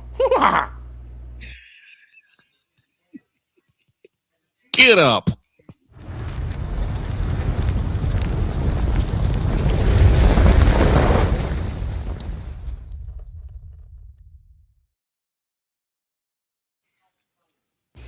Fire. You, Shane. Fire. You, and you. He's sworn. Get out of my Get out of my head, man. Well, we got another hour to do something with. I don't know what we're gonna do, but we got another hour at least. Are you threatening me? I'm very Cornholio. I need polio for my bangholio. Lick to the caca. What in the all types of blue hell? I think on that. We need a break. Back in the deuce. This is Snowman in the Morning. During bad weather, driving can become downright dangerous. What's your emergency, please? Trust Battle Vision Storm, the revolutionary glare reduction glasses that turn your sight bright during bad weather at night or during the day. Watch your ordinary vision become extraordinary. Battle Vision Storm uses light optimizing lenses that block blue rays so you see clearly in heavy rain at night or blinding snow during the day. Heavy rain, snow, sleet, or fog can make it impossible to drive. Not with Battle Vision Storm. Get your Battle Vision Storm for only $19.99. But wait, due to rising costs and supply chain shortages, this may be your last chance to get your very own at this low price. There is a strict limit of 4 Battle Vision Storm per order while supplies last. Don't wait, order now. Call 1-800-483-6319 or visit battlevisionstorm.com. So call 1-800-483-6319 now. Here's an important message from the Diabetes Solution Center. Do you like pricking your fingers to test your blood sugar levels? No one does, but it's important to maintain your health. And now, by wearing a small remote device called a continuous glucose monitor, or CGM, you don't need to prick your fingers anymore. It's easy to use and helps you make more accurate diabetes treatment decisions. If you are testing your blood sugar 3 or more times daily, injecting insulin, or using an insulin pump, call the Diabetes Solution Center right now. And if you have Medicare or most major insurance coverage, you may be able to get a new CGM at little to no out-of-pocket cost. Shipping is free, and we'll even bill your insurance company for you. If you are testing your blood sugar 3 or more times daily, injecting insulin, or using an insulin pump, call the Diabetes Solution Center right now to learn how to end the painful finger sticks and get your own continuous glucose monitor, or CGM, at little to no out-of-pocket cost.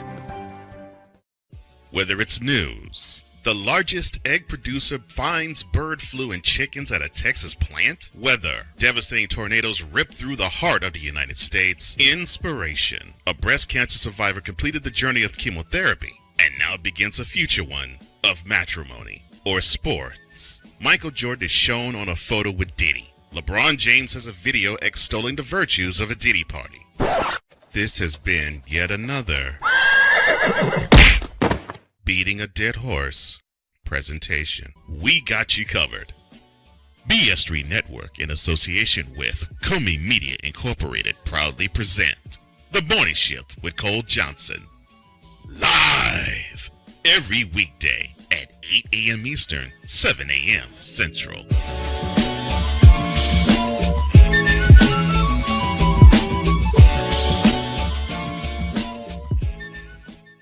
Because we take this job so serious. And Father O'Shaughnessy need to go to hell. That's what he needs.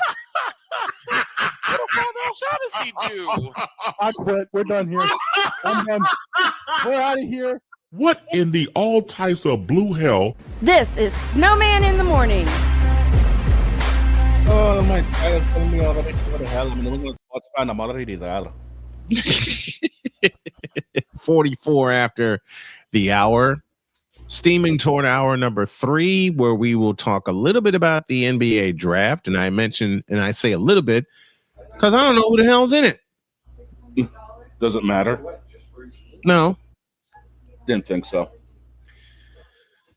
Okay. I'm going to say something that I never thought I'd say. Being? When I did the NBA World Championship Series, I drew numbers. You're kidding me. I wish I was.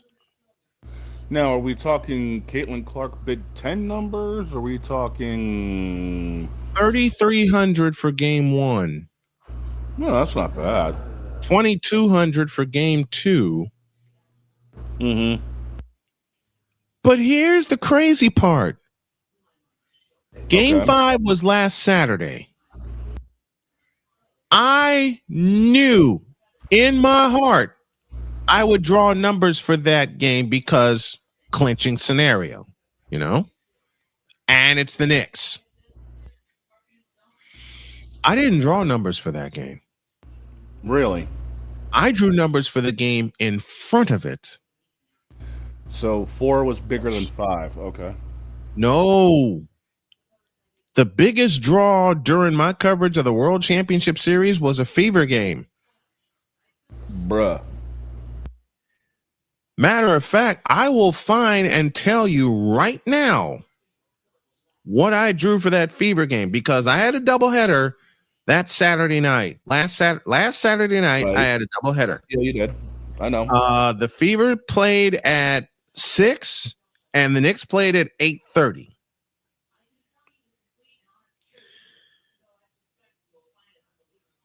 Now, shucks, I got distracted. I'm sorry. It's a shiny new toy. Squirrel! Shiny toy. And I also drew 20 extra subscribers from that game. Nice. Don't ask. I don't know. I don't know either. And keep in mind, I'm on the road to partner on Twitch. I don't know how I do numbers. I want to get to partner on Twitch. Damn it! It's a hell of a road, dude. Trust me. I figured as much. We'll talk about it later.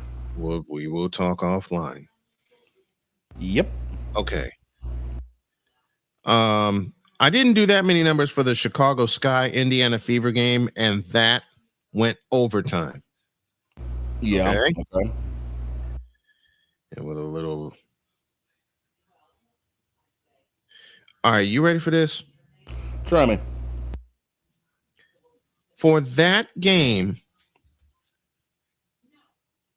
for the Indiana Fever versus the Connecticut Sun game on Saturday night. Yeah. 8,800. One of the biggest games on the network, dude. The only games that were bigger than that was from this past college football playoff. Damn. The Fever I'm keeping on our growth engine. Yep, I'd say so. I'm keeping that. I'm keeping that. The W in general, I'm keeping that. Yep. But I can't believe I drew 8,800 views. Well, the number's still climbing because a lot of people are catching this on replay. I understand that. But when I laced up the headset for Saturday night and I got suited for it. Suited and booted. Suited and booted, baby. I turned this monitor on. And thank you, Clark Goodlow. F them Cubs. Absolutely. And BGS, that's for you. Now that ain't some bull. That's right. That's absolutely right.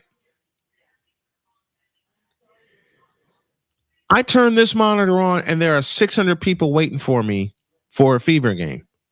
What? Yeah, that sounds about right. Let me say that again. And I never dropped below triple digits during the entire broadcast. I never dropped below triple digits during that entire broadcast.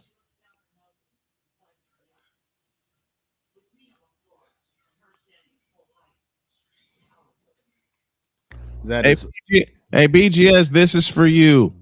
F them Cubs. Nice. And that's no bullshit. Watch him pop into the stream now. Oh, would you be surprised? It's the master teacher. No. It's the master teacher. I wouldn't be surprised either, even though he's out in Los Angeles. Like I said, it wouldn't surprise me none. No, it wouldn't surprise me because he's popped in here before. I mean, hell, 3 years ago, he popped in here and rode shotgun with us for a couple of hours. Yeah, buddy. And tore the whole set up. Yeah, that sounds about right for him. I love that man dearly. I love that man dearly. But 8,800 people for a Fever game. Oh, yeah, I'm keeping that. That blows away the numbers we did, you and I, for the Big Ten Championship 2 years ago. I remember that. And that was some pretty high numbers then. And that also blows away what I did last year when the Fever played Connecticut in Connecticut, wiped out a 21-point deficit, and won the doggone thing. While I'm thinking about it, because I know that's part of my growth engine. I know that much. Because people want to see the drama that goes on in the W, and I know that. I know that. Working thesis for me and BGS, because we're going to start a sports show here soon. What in the hell? What? Sorry. What? Use a troll. Troll! Use a troll. Beat it. Use a troll. Matt, you know what? I said that you ain't even a good troll. Where is it? Where is it? I know it. I know I got it here. Here you go. Use a troll. Troll. Use a troll. Troll. Use a troll. I said that use a troll. Troll. Hey, Cubs fans, shut up.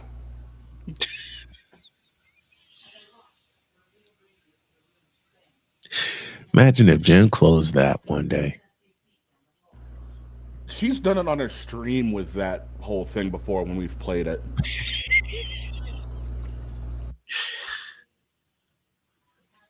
I'm gonna get her to close it one day if I ever stop repeating it and making her laugh.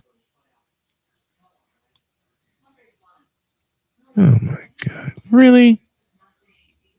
Get out of here and stay out. Once again, use a troll. Troll. Use a troll.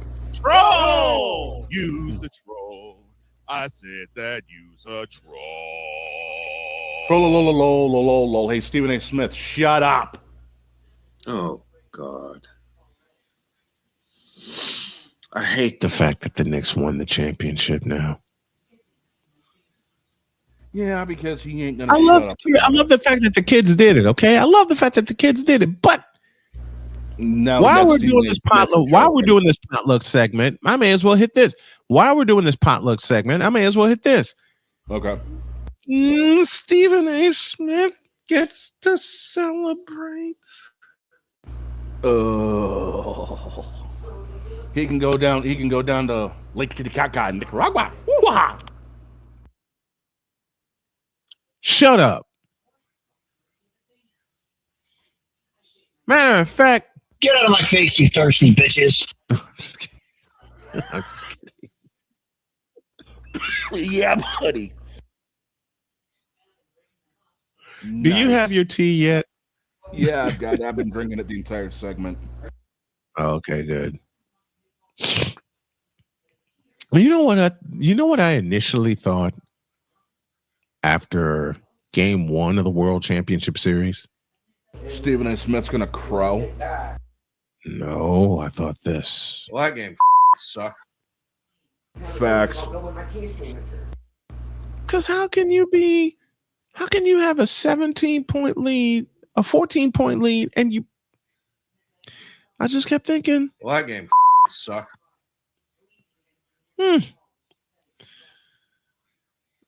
Okay. Damien has a question. What are you guys' thoughts on the Bulls hiring Thiago Splitter and rumors of Giannis possibly going to Miami? Covered the second part. The first part, I don't know. I don't have any what he does. Yeah. All I remember Thiago Splitter for was blocking Dwayne Wade at the rim and getting revenge because LeBron blocked Splitter in 13. So Splitter gets revenge in 14. Now, if he is part of the draft room and they get the right players and he's able to make them come together, I'll give him a chance. I'll give him a chance anyway. But we got to see what he does. I am not confident. Yep. I am not confident. Part of me wants to say to Thiago Splitter, you're despicable. But that wouldn't be fair. Because God bless the Chicago Bulls. They're trying to get it right. And then they told Billy Donovan to eat crow and eat dust and get the hell out of here and stay out. They told him, hit the road, Jack, and don't you come back no more. As a matter of fact, Billy Donovan made the decision himself to hit the road and not come back. So I have no bleeping idea on what Thiago Splitter, who was an assistant coach for a couple of teams, and I think he was the French national coach. I may have read that wrong, but I can double check. Yeah, double check that. Fact check that for me, will you please? Working on it. All I can think of sometimes is ball goes Benton, Caleb Williams. Sorry, wrong button. No, it's not. Sorry, wrong button. Ball goes Benton, Caleb Williams. That's better. Brazilian national. Brazilian national team. Thank you. Thank you.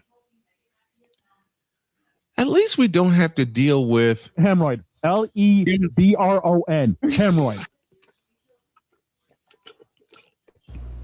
That was actually brought up yesterday as well. It was? Yes. And by the way, he was also Splitter was the interim head coach of the Portland Trailblazers. That's right. Thank you. He took over for Chauncey Billups, who got put in handcuffs. You fool! Yeah. That's a whole nother story. I don't want to touch it. Not with a 20-foot pole. Matter of fact, I'm going to pray. I'm going to pray over it right now. In the name of the Tom Brady, the Manny Ramirez, and the David Ortiz, amen. Now let's go. There. That works.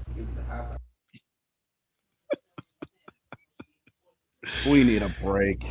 We're a couple minutes away from hour 3. Yes, hour 3. Oh, boy. Rolling right along, folks. What are we going to do to kill this last hour? Oh, that's easy. NBA draft to start with. Well, that's... Because I don't know who the hell half of these players are. That's 30 seconds. What are we going to do with the other 59 minutes? Trust me. That 30 seconds is going to turn into 30 minutes. Of laughter? I got a whole... Oh, yeah. We got a whole bunch of stuff planned. The Potluck Hour 3 on a Tuesday comes your way in a deuce. This is Snowman in the Morning. The original Think Drink is back. Level up with proven ingredients formulated to crush your competition. This is Snowman in the Morning.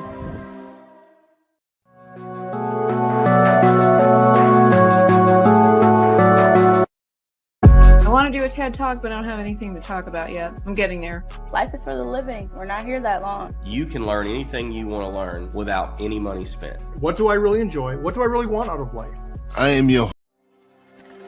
This is Snowman in the Morning. The original Think Drink is back. Level up with proven ingredients formulated to crush your competition. No gimmicks, no jitters, no messing around. Just high potency results that keep you moving day or night. There's a new nerd in town, and we came to play.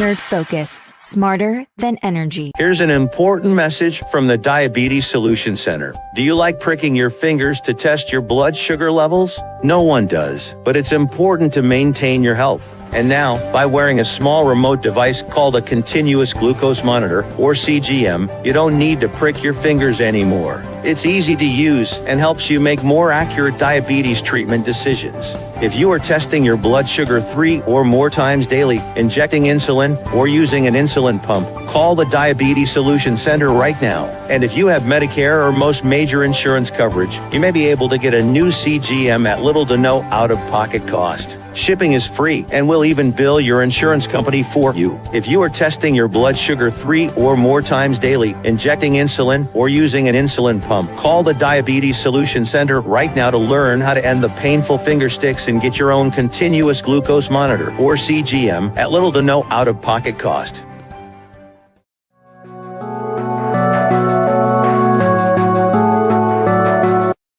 I want to do a TED Talk, but I don't have anything to talk about yet. I'm getting there. Life is for the living. We're not here that long. You can learn anything you want to learn without any money spent. What do I really enjoy? What do I really want out of life? I am your host, WIZE. Are you in a life holding pattern? Well, this is for you. Welcome to the Stuck in My Mind podcast. Live every Monday, Tuesday, and Wednesday at 4 p.m. Central.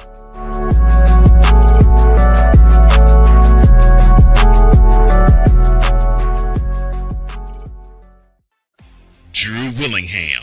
In this case, yeah, you put the blame on Kyle Shanahan for apparently not preparing the team enough for the overtime rules, supposedly. Cole Johnson. Peyton was considered the winner, and he was the darling of all darlings for Gerald. With a special appearance by Tyrone Alizé McDummy. Ain't nobody calling me. Text delete, delete, delete, delete, delete, delete. Join these two football enthusiasts as they give you Total Football Talk. Live every Monday at 4 p.m. Eastern, 3 p.m. Central on the Sertoba Media and the Comey Media YouTube channels.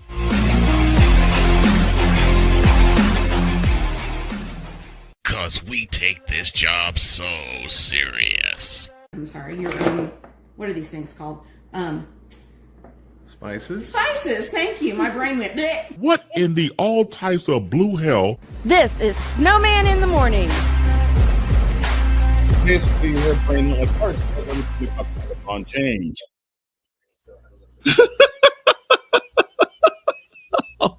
Now, to officially put it out there in the name of the Bobby Orr, the Cam Neely, and the Tukaraske, man, we owe you all an idea. This is Snowman in the Morning. Thank you, Father O'Shaughnessy. Broadcasting live in your region, across our nation, and around the world, this is Snowman Multimedia. Hemorrhoid. Lebron. Hemorrhoid. Now get out of my face, you thirsty bitches. I'm on Alarm Island. Give me them cocks. Thank you. I retire. Wow. I was about to take a swig off my tea when I heard the hemorrhoid, and I was like, nope, I can't touch it. I can't touch it.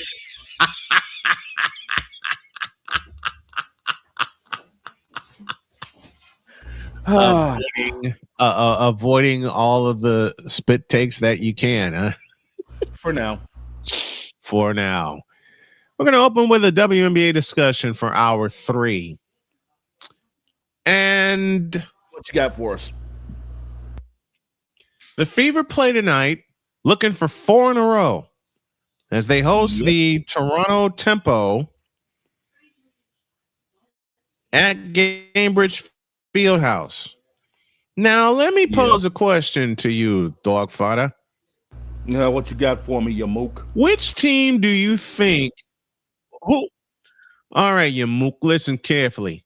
Which 2 teams do you think lead the W in home attendance? Indiana would have to be one of them. Yep. And I'd go with the New York Liberty.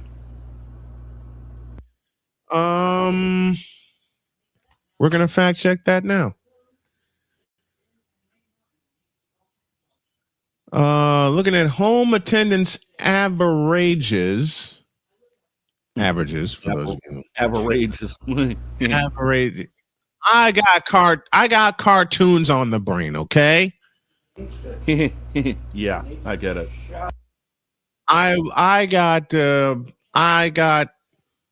I got cartoons. I got cartoons on the brain. And speaking of cartoons, let me say happy birthday to the teenager of my grandchildren, Anastasia.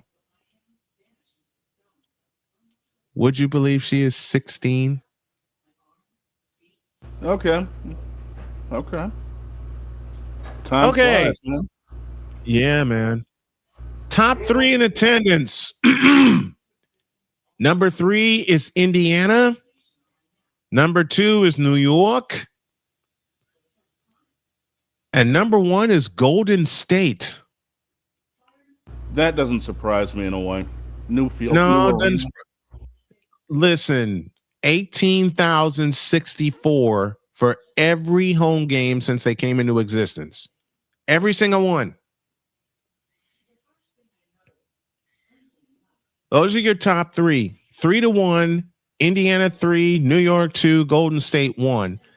4th is Portland, 5th is the Sparks, and 6th is the Aces.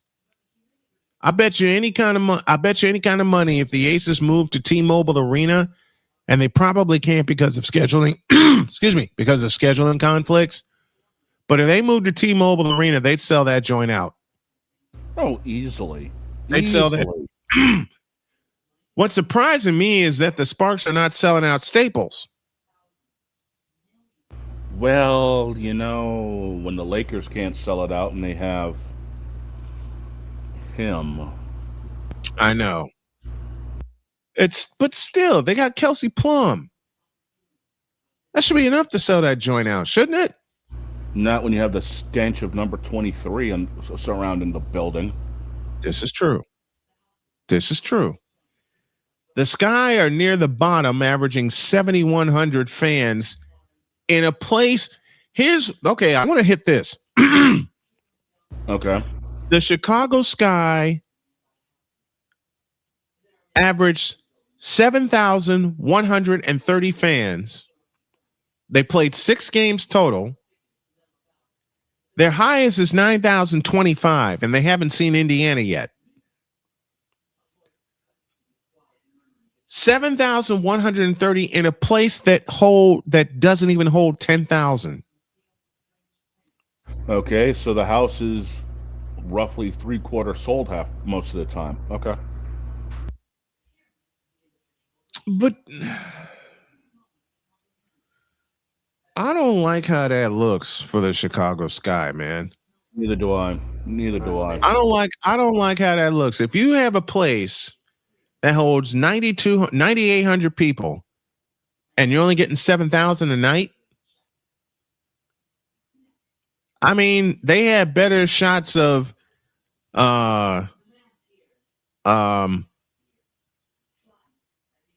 have better shots of selling out the United Center, which they will get the opportunity to do on August 8th.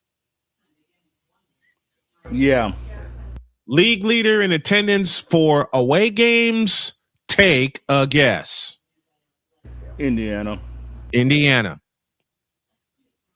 Averaging 13,000 plus on the road in 6 games. Gee, I wonder why.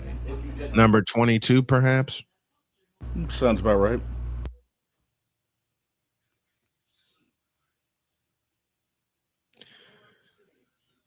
The attendance is beginning to grow at the arenas in the W.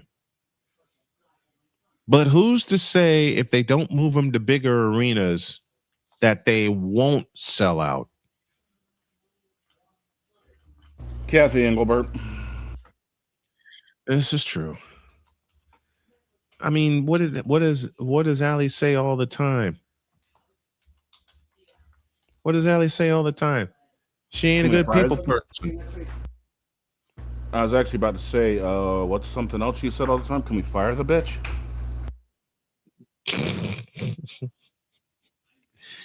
Yep, August 8th, 2026 at the United Center.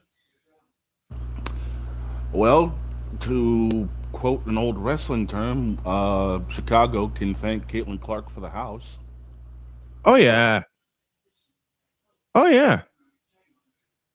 And Caitlin Clark is going to be there unless another catastrophic injury happens, and I hope it doesn't. I pray it doesn't. There will be 20,000 people at the UC. Now, you know what? You bring that up. I want to attack something we talked about yesterday a little bit more, being a former athlete myself. Go for it. And this is going to one local resident troll himself. Bubba, just a minute. Let me open something for you. Okay. It better be in here. Yep, it is. I have a present for you. Okay.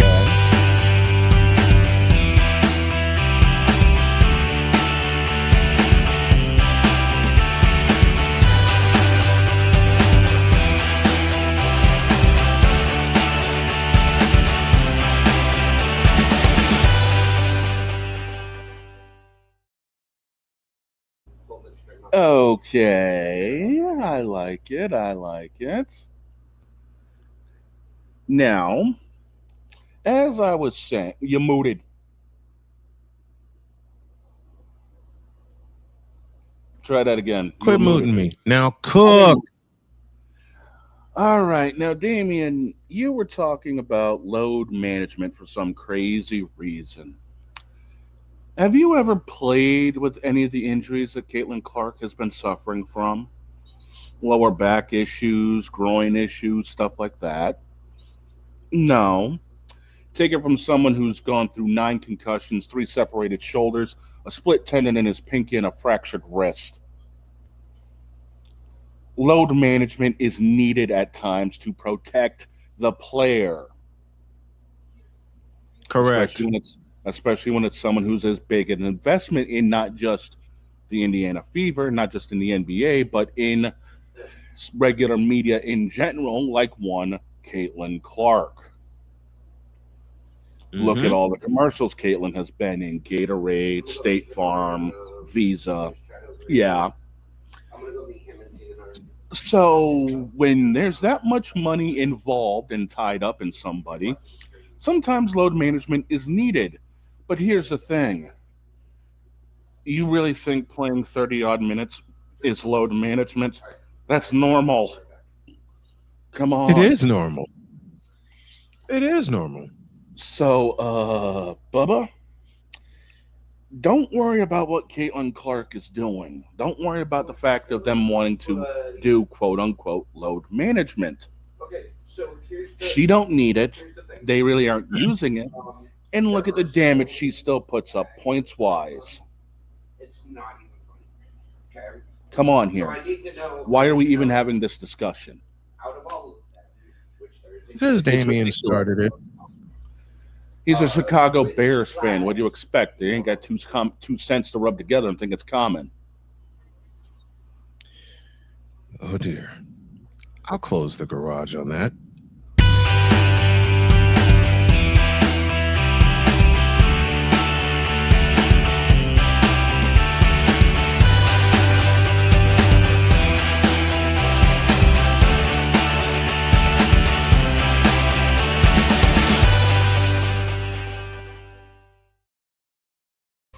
I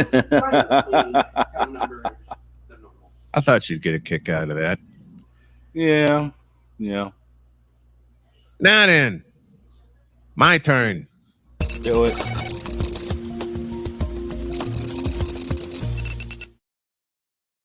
Cook. Caitlin Clark does not need load management.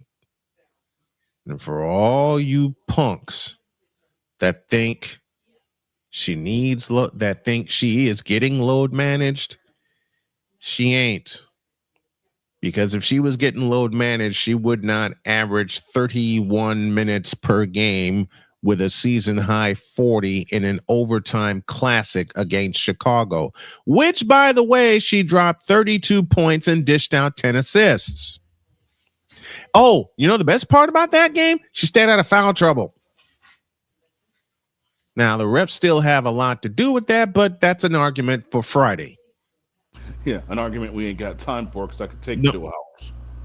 In and of itself, yes. Yeah, that's a special. Caitlin Clark is not getting load managed, Damien. I love you, brother, but Caitlin Clark is not getting load managed. She doesn't need to be. Okay? Like Dietz explained yesterday, it was a 48-hour turnaround between games, Friday and Sunday. And Stephanie White made the smart move and held her star out for the Sunday game against Seattle. And they won by 20. And for all you punks, and I'm keeping Damien out of this equation, for all you punks that said, oh, the Fever are better without Caitlin Clark. Shut up. And eat your crow with ketchup on it. Ew. Let's give him barbecue sauce. No, and no. By God, give him my barbecue sauce. No. I'm not giving them the. You know what? I'll do one worse. What's worse? Eat your crow with horseradish. No, I'm out. So am I.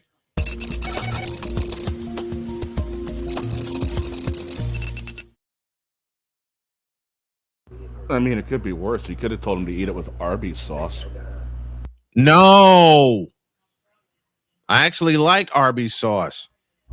Mm. I could have said eat it with mustard, but I held back. They could eat it with ghost pepper sauce. No, dear God, no. Someone actually challenged me to eat ghost pepper sauce, and I said, no, I like my throat and I love my voice. Well, you could always tell him to eat it with Taco Bell sauce, but yet again, no. Stop it. Get some help. We need a break before we end up making people's bathrooms grenade. Yeah. Coming up next, the NBA draft is next week. Who cares? Shut up. Get out of my head. Back in a deuce. This is Snowman in the Morning. The original Think Drink is back. Level up with proven ingredients formulated to crush your competition. No gimmicks, no jitters, no messing around. Just high potency results that keep you moving day or night. There's a new nerd in town, and we came to play. Nerd Focus. Smarter than energy. Here's an important message from the Diabetes Solution Center. Do you like pricking your fingers to test your blood sugar levels? No one does, but it's important to maintain your health. And now, by wearing a small remote device called a continuous glucose monitor, or CGM, you don't need to prick your fingers anymore. It's easy to use and helps you make more accurate diabetes treatment decisions. If you are testing your blood sugar 3 or more times daily, injecting insulin, or using an insulin pump, call the Diabetes Solution Center right now. And if you have Medicare or most major insurance coverage, you may be able to get a new CGM at little to no out-of-pocket cost. Shipping is free, and we'll even bill your insurance company for you. If you are testing your blood sugar 3 or more times daily, injecting insulin, or using an insulin pump, call the Diabetes Solution Center right now to learn how to end the painful finger sticks and get your own continuous glucose monitor, or CGM, at little to no out-of-pocket cost.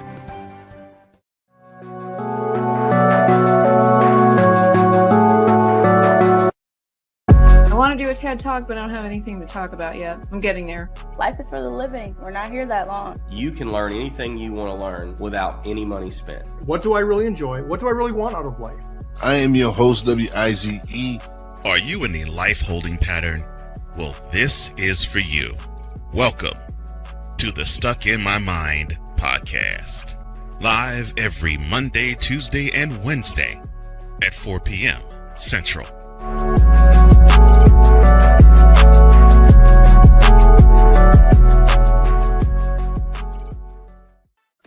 Drew Willingham. In this case, yeah, you put the blame on Kyle Shanahan for apparently not preparing the team enough for the overtime rules, supposedly. Cole Johnson. Peyton was considered the winner, and he was the darling of all darlings for Gerald. With a special appearance by Tyrone Alizé McDummy. Ain't nobody calling me. Text delete, delete, delete, delete, delete, delete. Join these two football enthusiasts as they give you total football talk. Live every Monday at 4 p.m. Eastern, 3 p.m. Central on the Sertoba Media and the Comey Media YouTube channels.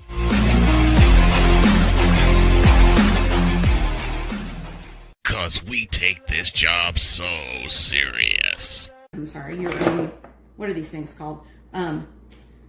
Spices? Spices, thank you. My brain went bleh. What in the all types of blue hell? This is Snowman in the Morning. call that LeBron James-itis.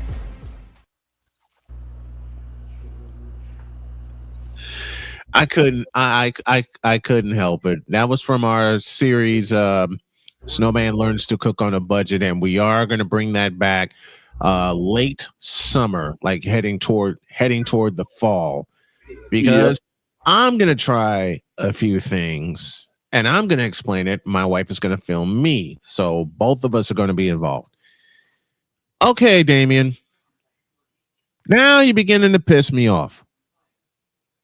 Cook 'em. Other players that are boosting the WNBA, not just Caitlin. I will give you part of that. I'll give you part of that. I mean, hell, Asia Wilson's the defending MVP, all right? Give you that. Yep. Paige Beckers giving the WNBA a boost. Yeah, true. As much as we will begrudgingly say it, there is somebody in Atlanta doing the same thing. Yeah. Oh, yeah.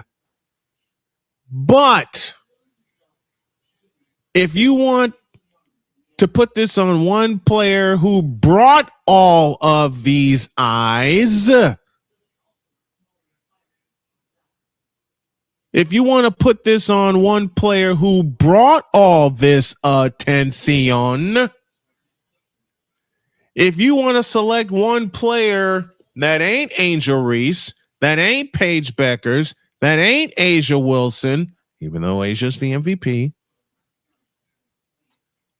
that since she's been drafted has sold out every arena in the joint. Not the joint, the joint. The joint. If you want to select one player that ain't Paige Beckers, that ain't Angel Reese, that is not Asia Wilson, love you, Asia, but no, that has sold out every joint in the W, it's number 22. It's Caitlin Clark. Yep. Because there are a lot of masochists that watch the W that want to see Caitlin Clark fail, especially this year, coming back off of injuries. I should know. I have half of them in my chat most of the time. You do. And I'm going to have them tonight when the Fever hosts Toronto, looking for 4 in a row. Yup. But face it, man. She's back. And if she keeps playing the way she's played the last 2 games, Thursday against Chicago and Saturday against Connecticut, and avoids foul trouble, he's going to be fun. So legends like McNutt, Lisa Leslie, Candace Parker didn't bring views before CC. Not to this level. The closest who brought views like that, I'm not disrespecting. Damien, first of all, shut your face. Second, I'm not disrespecting them at all. I love every player that you mentioned. I mean, hell, I know Candace Parker. Naperville Central's own Candace Parker. Not disrespecting them at all. It's a new generation of player. Correct. Okay, we'll go to the NBA. Look at who was there before. You had guys like Kareem. You had guys like Magic when he first came in. Guys like Larry. And then look at what happened when Michael came in. Look what happened after Michael left and Kobe came in. It's that kind of movement. Yep. It's that. Damien, not disrespecting the legends at all, because my first 2 favorite players in the W, and I've been a fan since its inception in 1997, were Rebecca Lobo and Lisa Leslie. And then Cynthia Cooper got my attention. And then Cheryl Swoops got my attention. Sue Bird. It's called an evolution. Because the attendance in the first few years were up. Okay, the summit in Houston was always sold out. MSG was always sold out. Okay? The Staples Center was always sold out. All right? I mean, the Forum was always sold out. Then the Staples Center was always sold out. But then it cooled off. Like around mid 2000s when no one knew what was going to happen with the league itself. Because remember, they went through financial problems for the longest time. For the longest time. So you got to take that into consideration too, Damien. I mean, let's just take it back to, what I know and love with NASCAR. 70s, it was Petty Pearson. 80s, DW and Earnhardt. 90s, Gordon and Wallace. Wallace. Always that next step. Mm-hmm. And this is the next step. Exactly. And you know why people are even more interested in what Caitlin Clark does this season, Damien? She's coming off of 3 major injuries. The last one cost her the rest of the season, which was a groin injury, man. People are watching. Now I will say it again, and I say this with all the pride and love in my heart. I've been a fan of the WNBA since its inception in 1997, but I am one of few that has watched since 1997. Very few. Okay? Hey, we're not gonna name call anybody in here. Out you go. Okay, I am one of a select set of fans that has been a fan since 1997. It's an evolution. I am giving no disrespect whatsoever to the players that preceded Caitlin Clark and Paige Beckers and Angel Reese and this new crowd. None. No disrespect whatsoever, and none will ever be given, especially coming from a fan who has been a fan since 1997. Okay?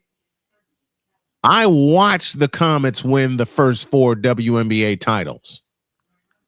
And then they stupidly went away. Now they're on their way back, and I can't wait for it. I would love to see Cynthia Cooper as their coach. Will that happen? Probably not. I would love to see Van Chancellor as their coach. But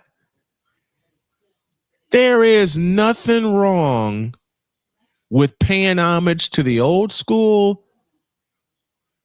but also paying attention to the trends that are happening now. And the trend that is happening now wears number 22. Okay?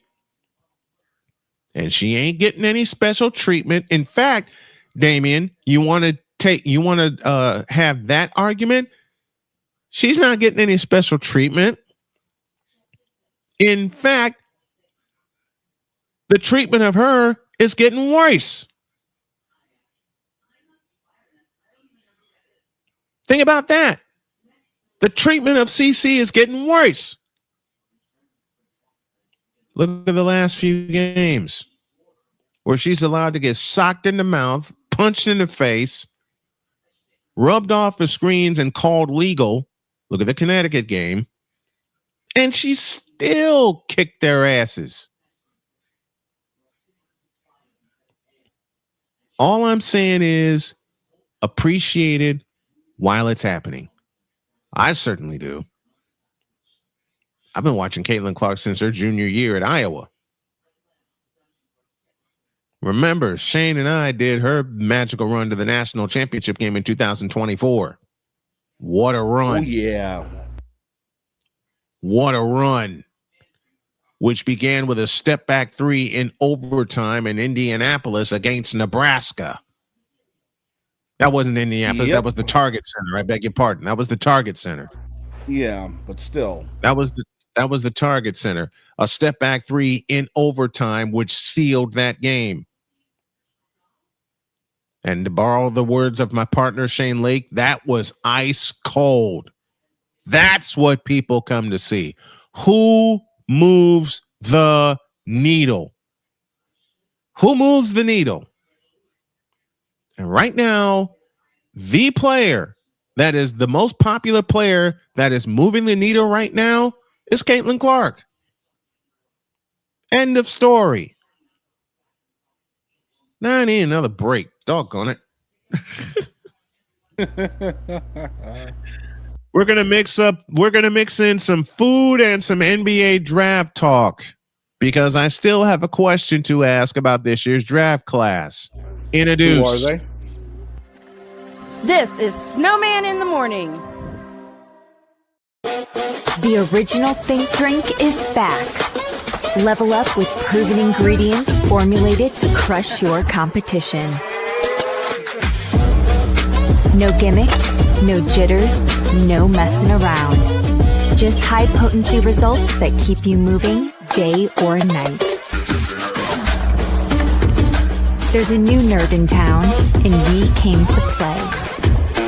Nerd Focus. Smarter than energy. Here's an important message from the Diabetes Solution Center. Do you like pricking your fingers to test your blood sugar levels? No one does, but it's important to maintain your health. And now, by wearing a small remote device called a continuous glucose monitor, or CGM, you don't need to prick your fingers anymore. It's easy to use and helps you make more accurate diabetes treatment decisions. If you are testing your blood sugar 3 or more times daily, injecting insulin, or using an insulin pump, call the Diabetes Solution Center right now. And if you have Medicare or most major insurance coverage, you may be able to get a new CGM at little to no out-of-pocket cost. Shipping is free and we'll even bill your insurance company for you. If you are testing your blood sugar 3 or more times daily, injecting insulin, or using an insulin pump, call the Diabetes Solution Center right now to learn how to end the painful finger sticks and get your own continuous glucose monitor, or CGM, at little to no out-of-pocket cost.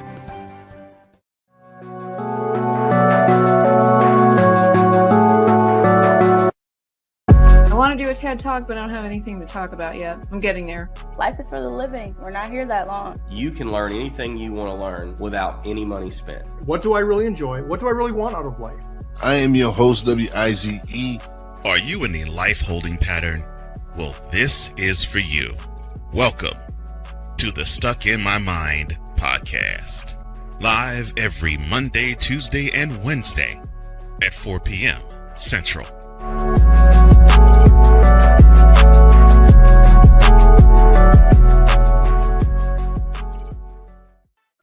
Drew Willingham. In this case, yeah, you put the blame on Kyle Shanahan for apparently not preparing the team enough for the overtime rules, supposedly.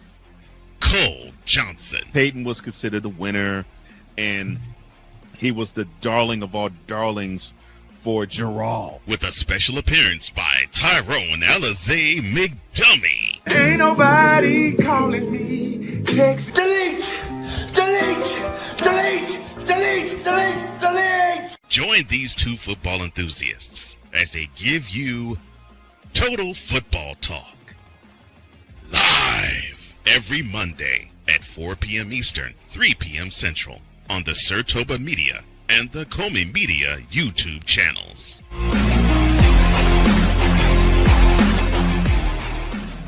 Cause we take this job so serious. I'm sorry, what are these things called?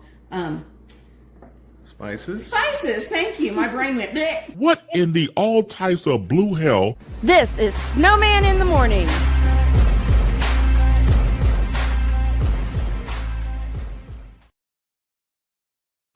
I know I've run that commercial pack 3 consecutive times, but that's my honey. Mm-hmm. That's my honey. I One of get many bloopers we're probably going to have together. 36 after the hour. 20 minutes before we get the heck up out of here.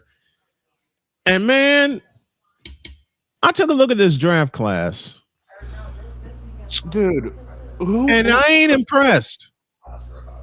I'd be more impressed if Gerald pulled out his moral compass from Gun Run Zast than I am with this NBA draft class. First of all, and I get it. I get it. People want to invest in the upside. Yep, they do. I understand that. But where's the upside in this class?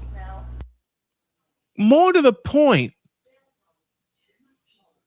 who the hell are half of these kids? I mean, I don't know. Save Cameron Boozer, who they have falling to the Bulls. I know. Right. AJ DeBansa? Who that?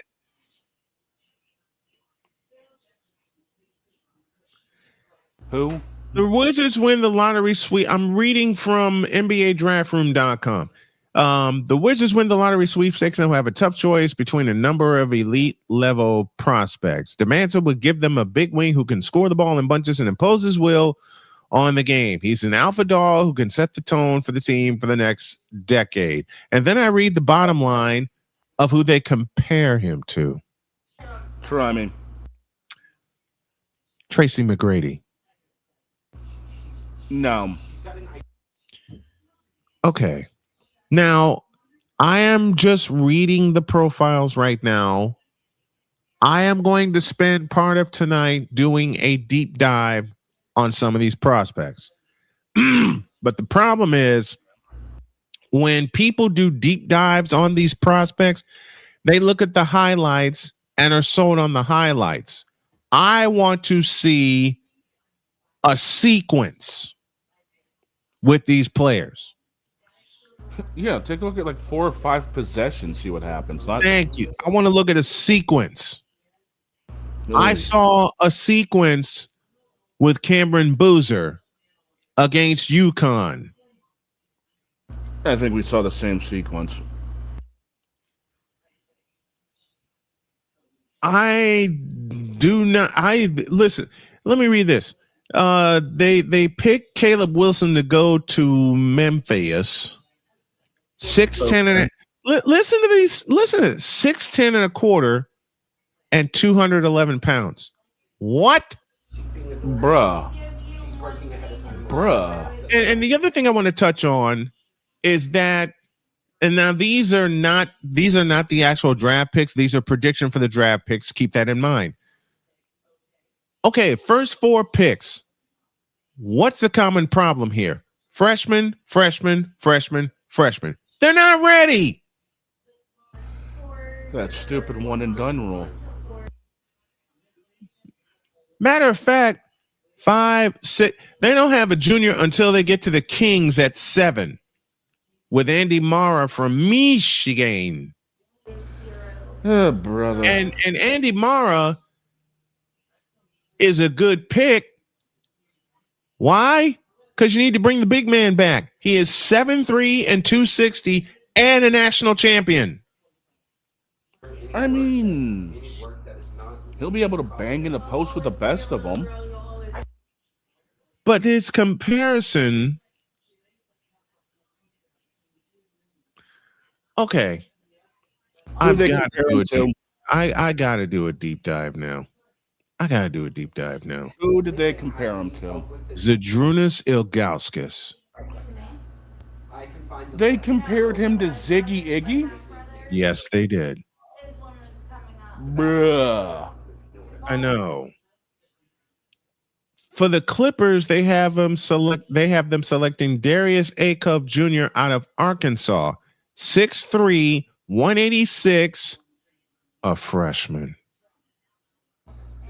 Dear God, please don't tell me they actually compared him to somebody actually competent. You're not going to like me. Try me. One of the players they compared him to, Damian Lillard. I quit.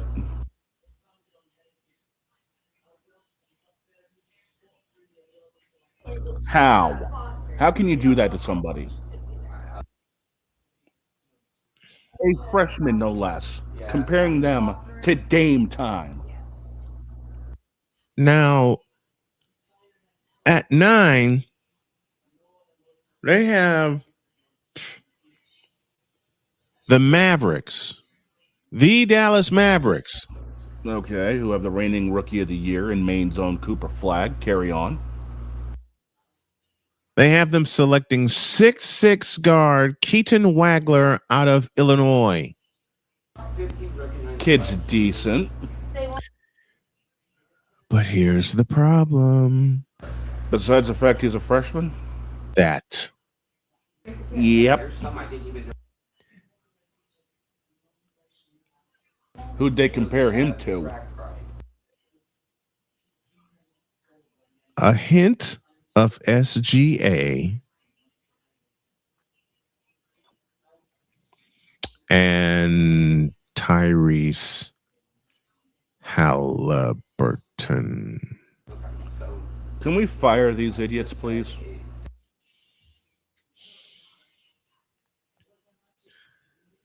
I mean, besides Ade Mara, the first 10 of 11 picks are freshmen. Stupid one and done.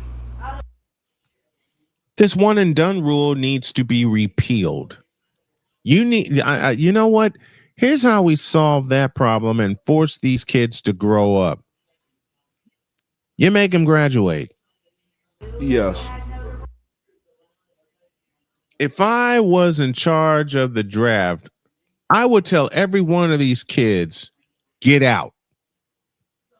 Now, I know there are rules in place that they've already declared, and the draft's going to happen with these kids already in the draft. I understand that. I understand that. I get it. I am partially kidding around when I say I tell every one of these kids to get out. But what I would do after this draft happens is install a rule where you need to play at least 3 years of college. At least there's no high school kids in this year. Thank God. I mean, it had its run, but come on.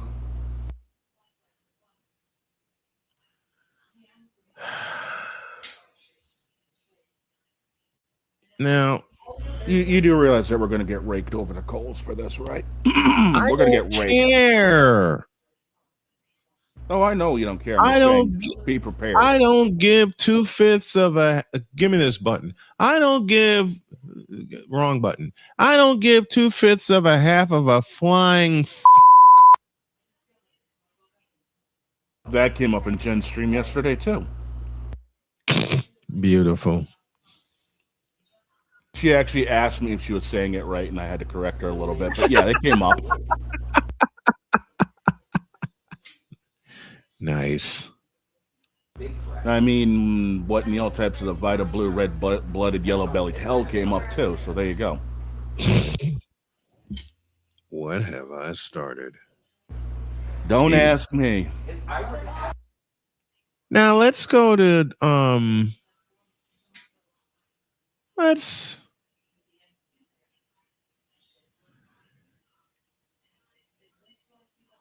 all right.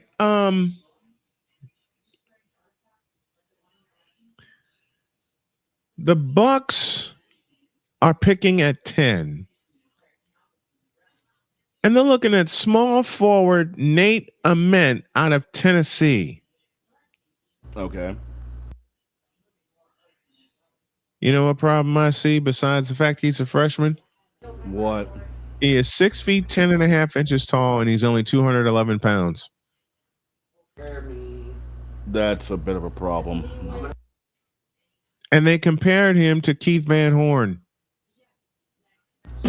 Right. That's a laugh. That's a laugh. 6'10" and a half, 211. Come on. He's going to At get least- murdered in the post. That's all. That's all players would have to do is just take him in the post a few times and give him an education in the post.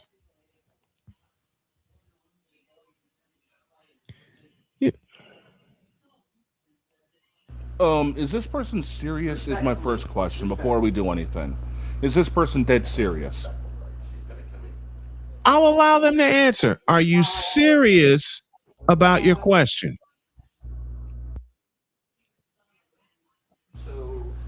Keep him. Okay. He's okay, and he's a Tiger fan. Keep him. Keep him. Keep him. Hell with it. And the reason we ask this, and you're good. You're good. And the reason we ask is because we get a lot of trolls on that same subject. We get a lot of trolls. Okay, that's why the dog asked the question. And besides, you have a sports logo. You got the Detroit Tigers. You're good. Are you actually in Detroit? We'll wait for that answer. Yeah, but you guys do 6, 10.5, 211. All they gotta do is take him down the post and sneeze on him, and Cat's gonna have a hell of a field day.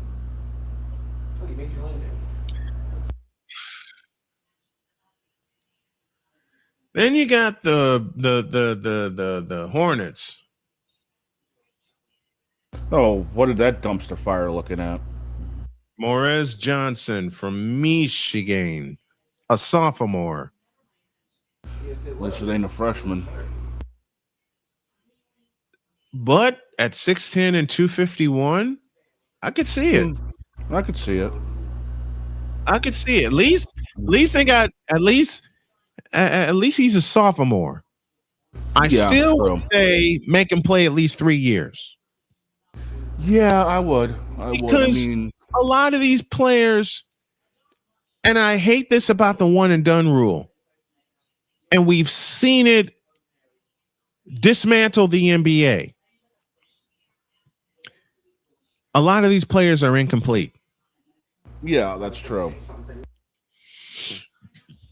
Oh, and Shattered, where are you coming to us from anyway? You in the Detroit area? You in the Tri-City?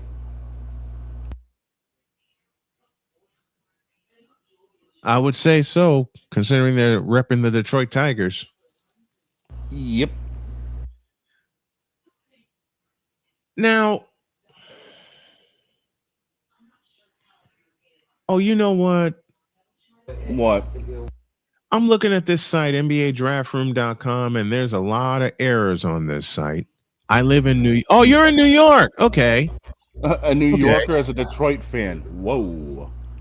Hey, seen worse. Seen worse. I've seen a New York fan in Boston, and they survived. You got a point. Listen, Chicago born and bred, and I'm a 49er fan. At least Damien says, I don't see anything wrong with these kids entering the pro draft early. I mean, of course, they're going to need time to develop. That's why you got the G League. We're just look at MLB. It's working out for them because MLB plays a longer game. And Shattered Cat said they were born in Michigan. Okay. Then I have this fun. Okay, Shattered Cat. Then I have this fun question for you. Be you Wolverines or be you Spartans? Ooh. And Damien, let me go back to let me go back to Damien. You're comparing apples and oranges, dude. Yeah. Same could be said for the NHL. It works out for them too, but they've played a lot more organized hockey. That's the thing. It's a different system. It's a very different system.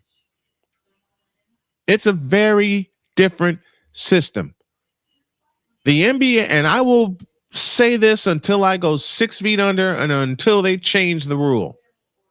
The NBA has been ruined by one and dones for over a decade. Period. I mean, you're not wrong.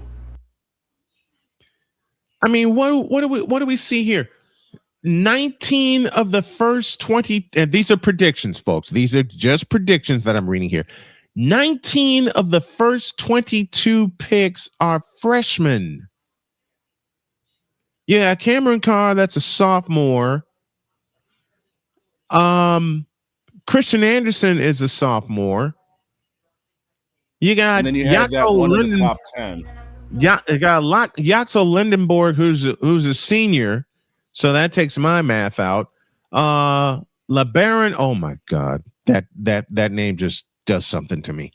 LeBaron LeBaron. Fillon is a sophomore, so I incorrectly said 19. Should have been 16. I made a mistake. 16 in the first 22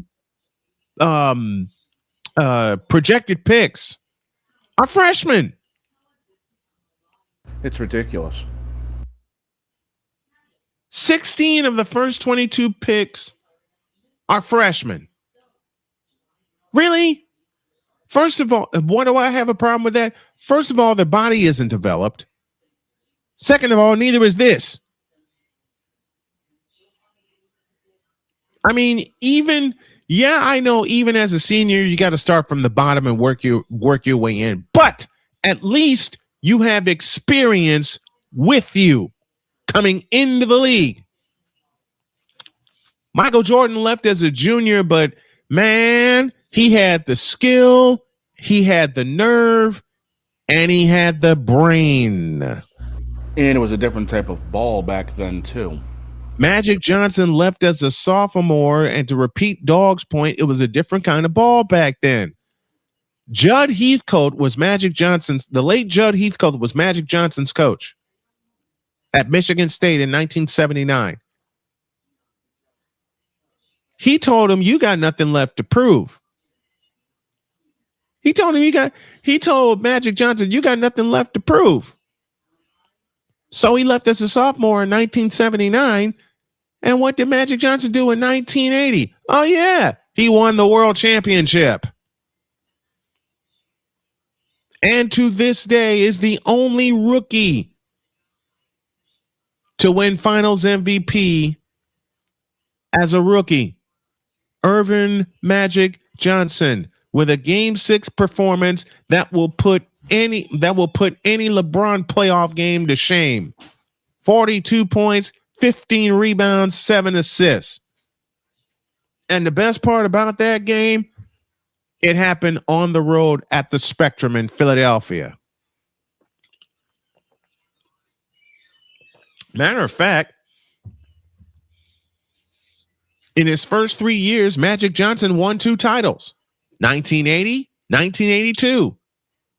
What's the common denominator with both of those titles? They both came against Philadelphia. The next year, they met Philadelphia in 83, and then Philadelphia put a foot in their asses. Back when Philadelphia was actually competent. And good. And actually knew how to draft. And actually knew how to develop players. And actually knew what a coach was, the late, great Billy Cunningham. And actually knew what an offense was. Matter of fact, the Sixers produced my first favorite player of all time in Julius Erving. But what scares me about this draft, 16 of the first 22 prospects are freshmen. I don't like that. You can talk about the miles that they put on their legs. You can talk whatever. Look, it's the mental game that I worry about with these kids. I've always said that. I will continue to say that.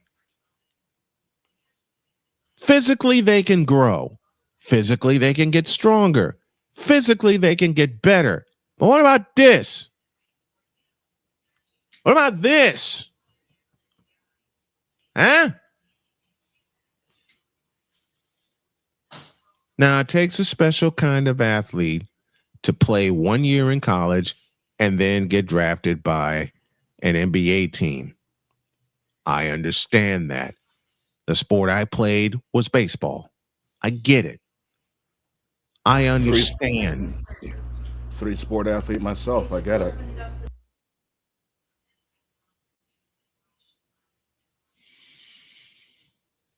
But then you have some of these freshmen that tear their ACL.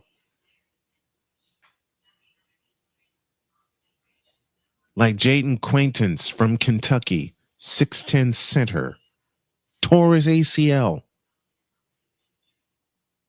Wouldn't it piss you off enough that you had to miss most of your freshman season and you don't get a chance to compete for a national championship?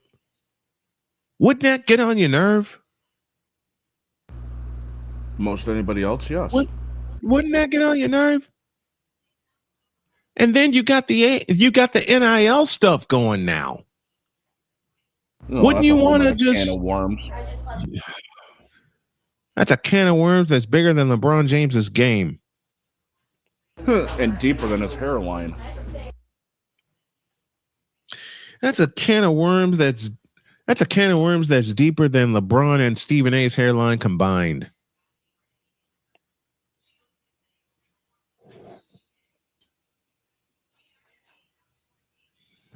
Get the politics out of here. Mm-hmm. That's a can of worms that's deeper than my hairline, and I'm bald.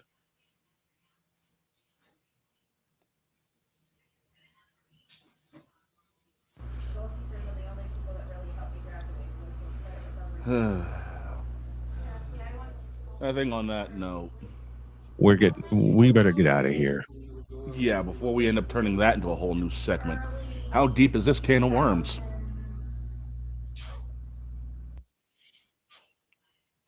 Why'd you just give me an idea? Yeah, shit. Get us out of here. Have a great day. God bless. Remember to make your next move your best move. And always remember, if your dreams don't scare you, they're simply not big enough. Dream big, do bigger. We hope you all are too. 3 hours every day. So long, everybody.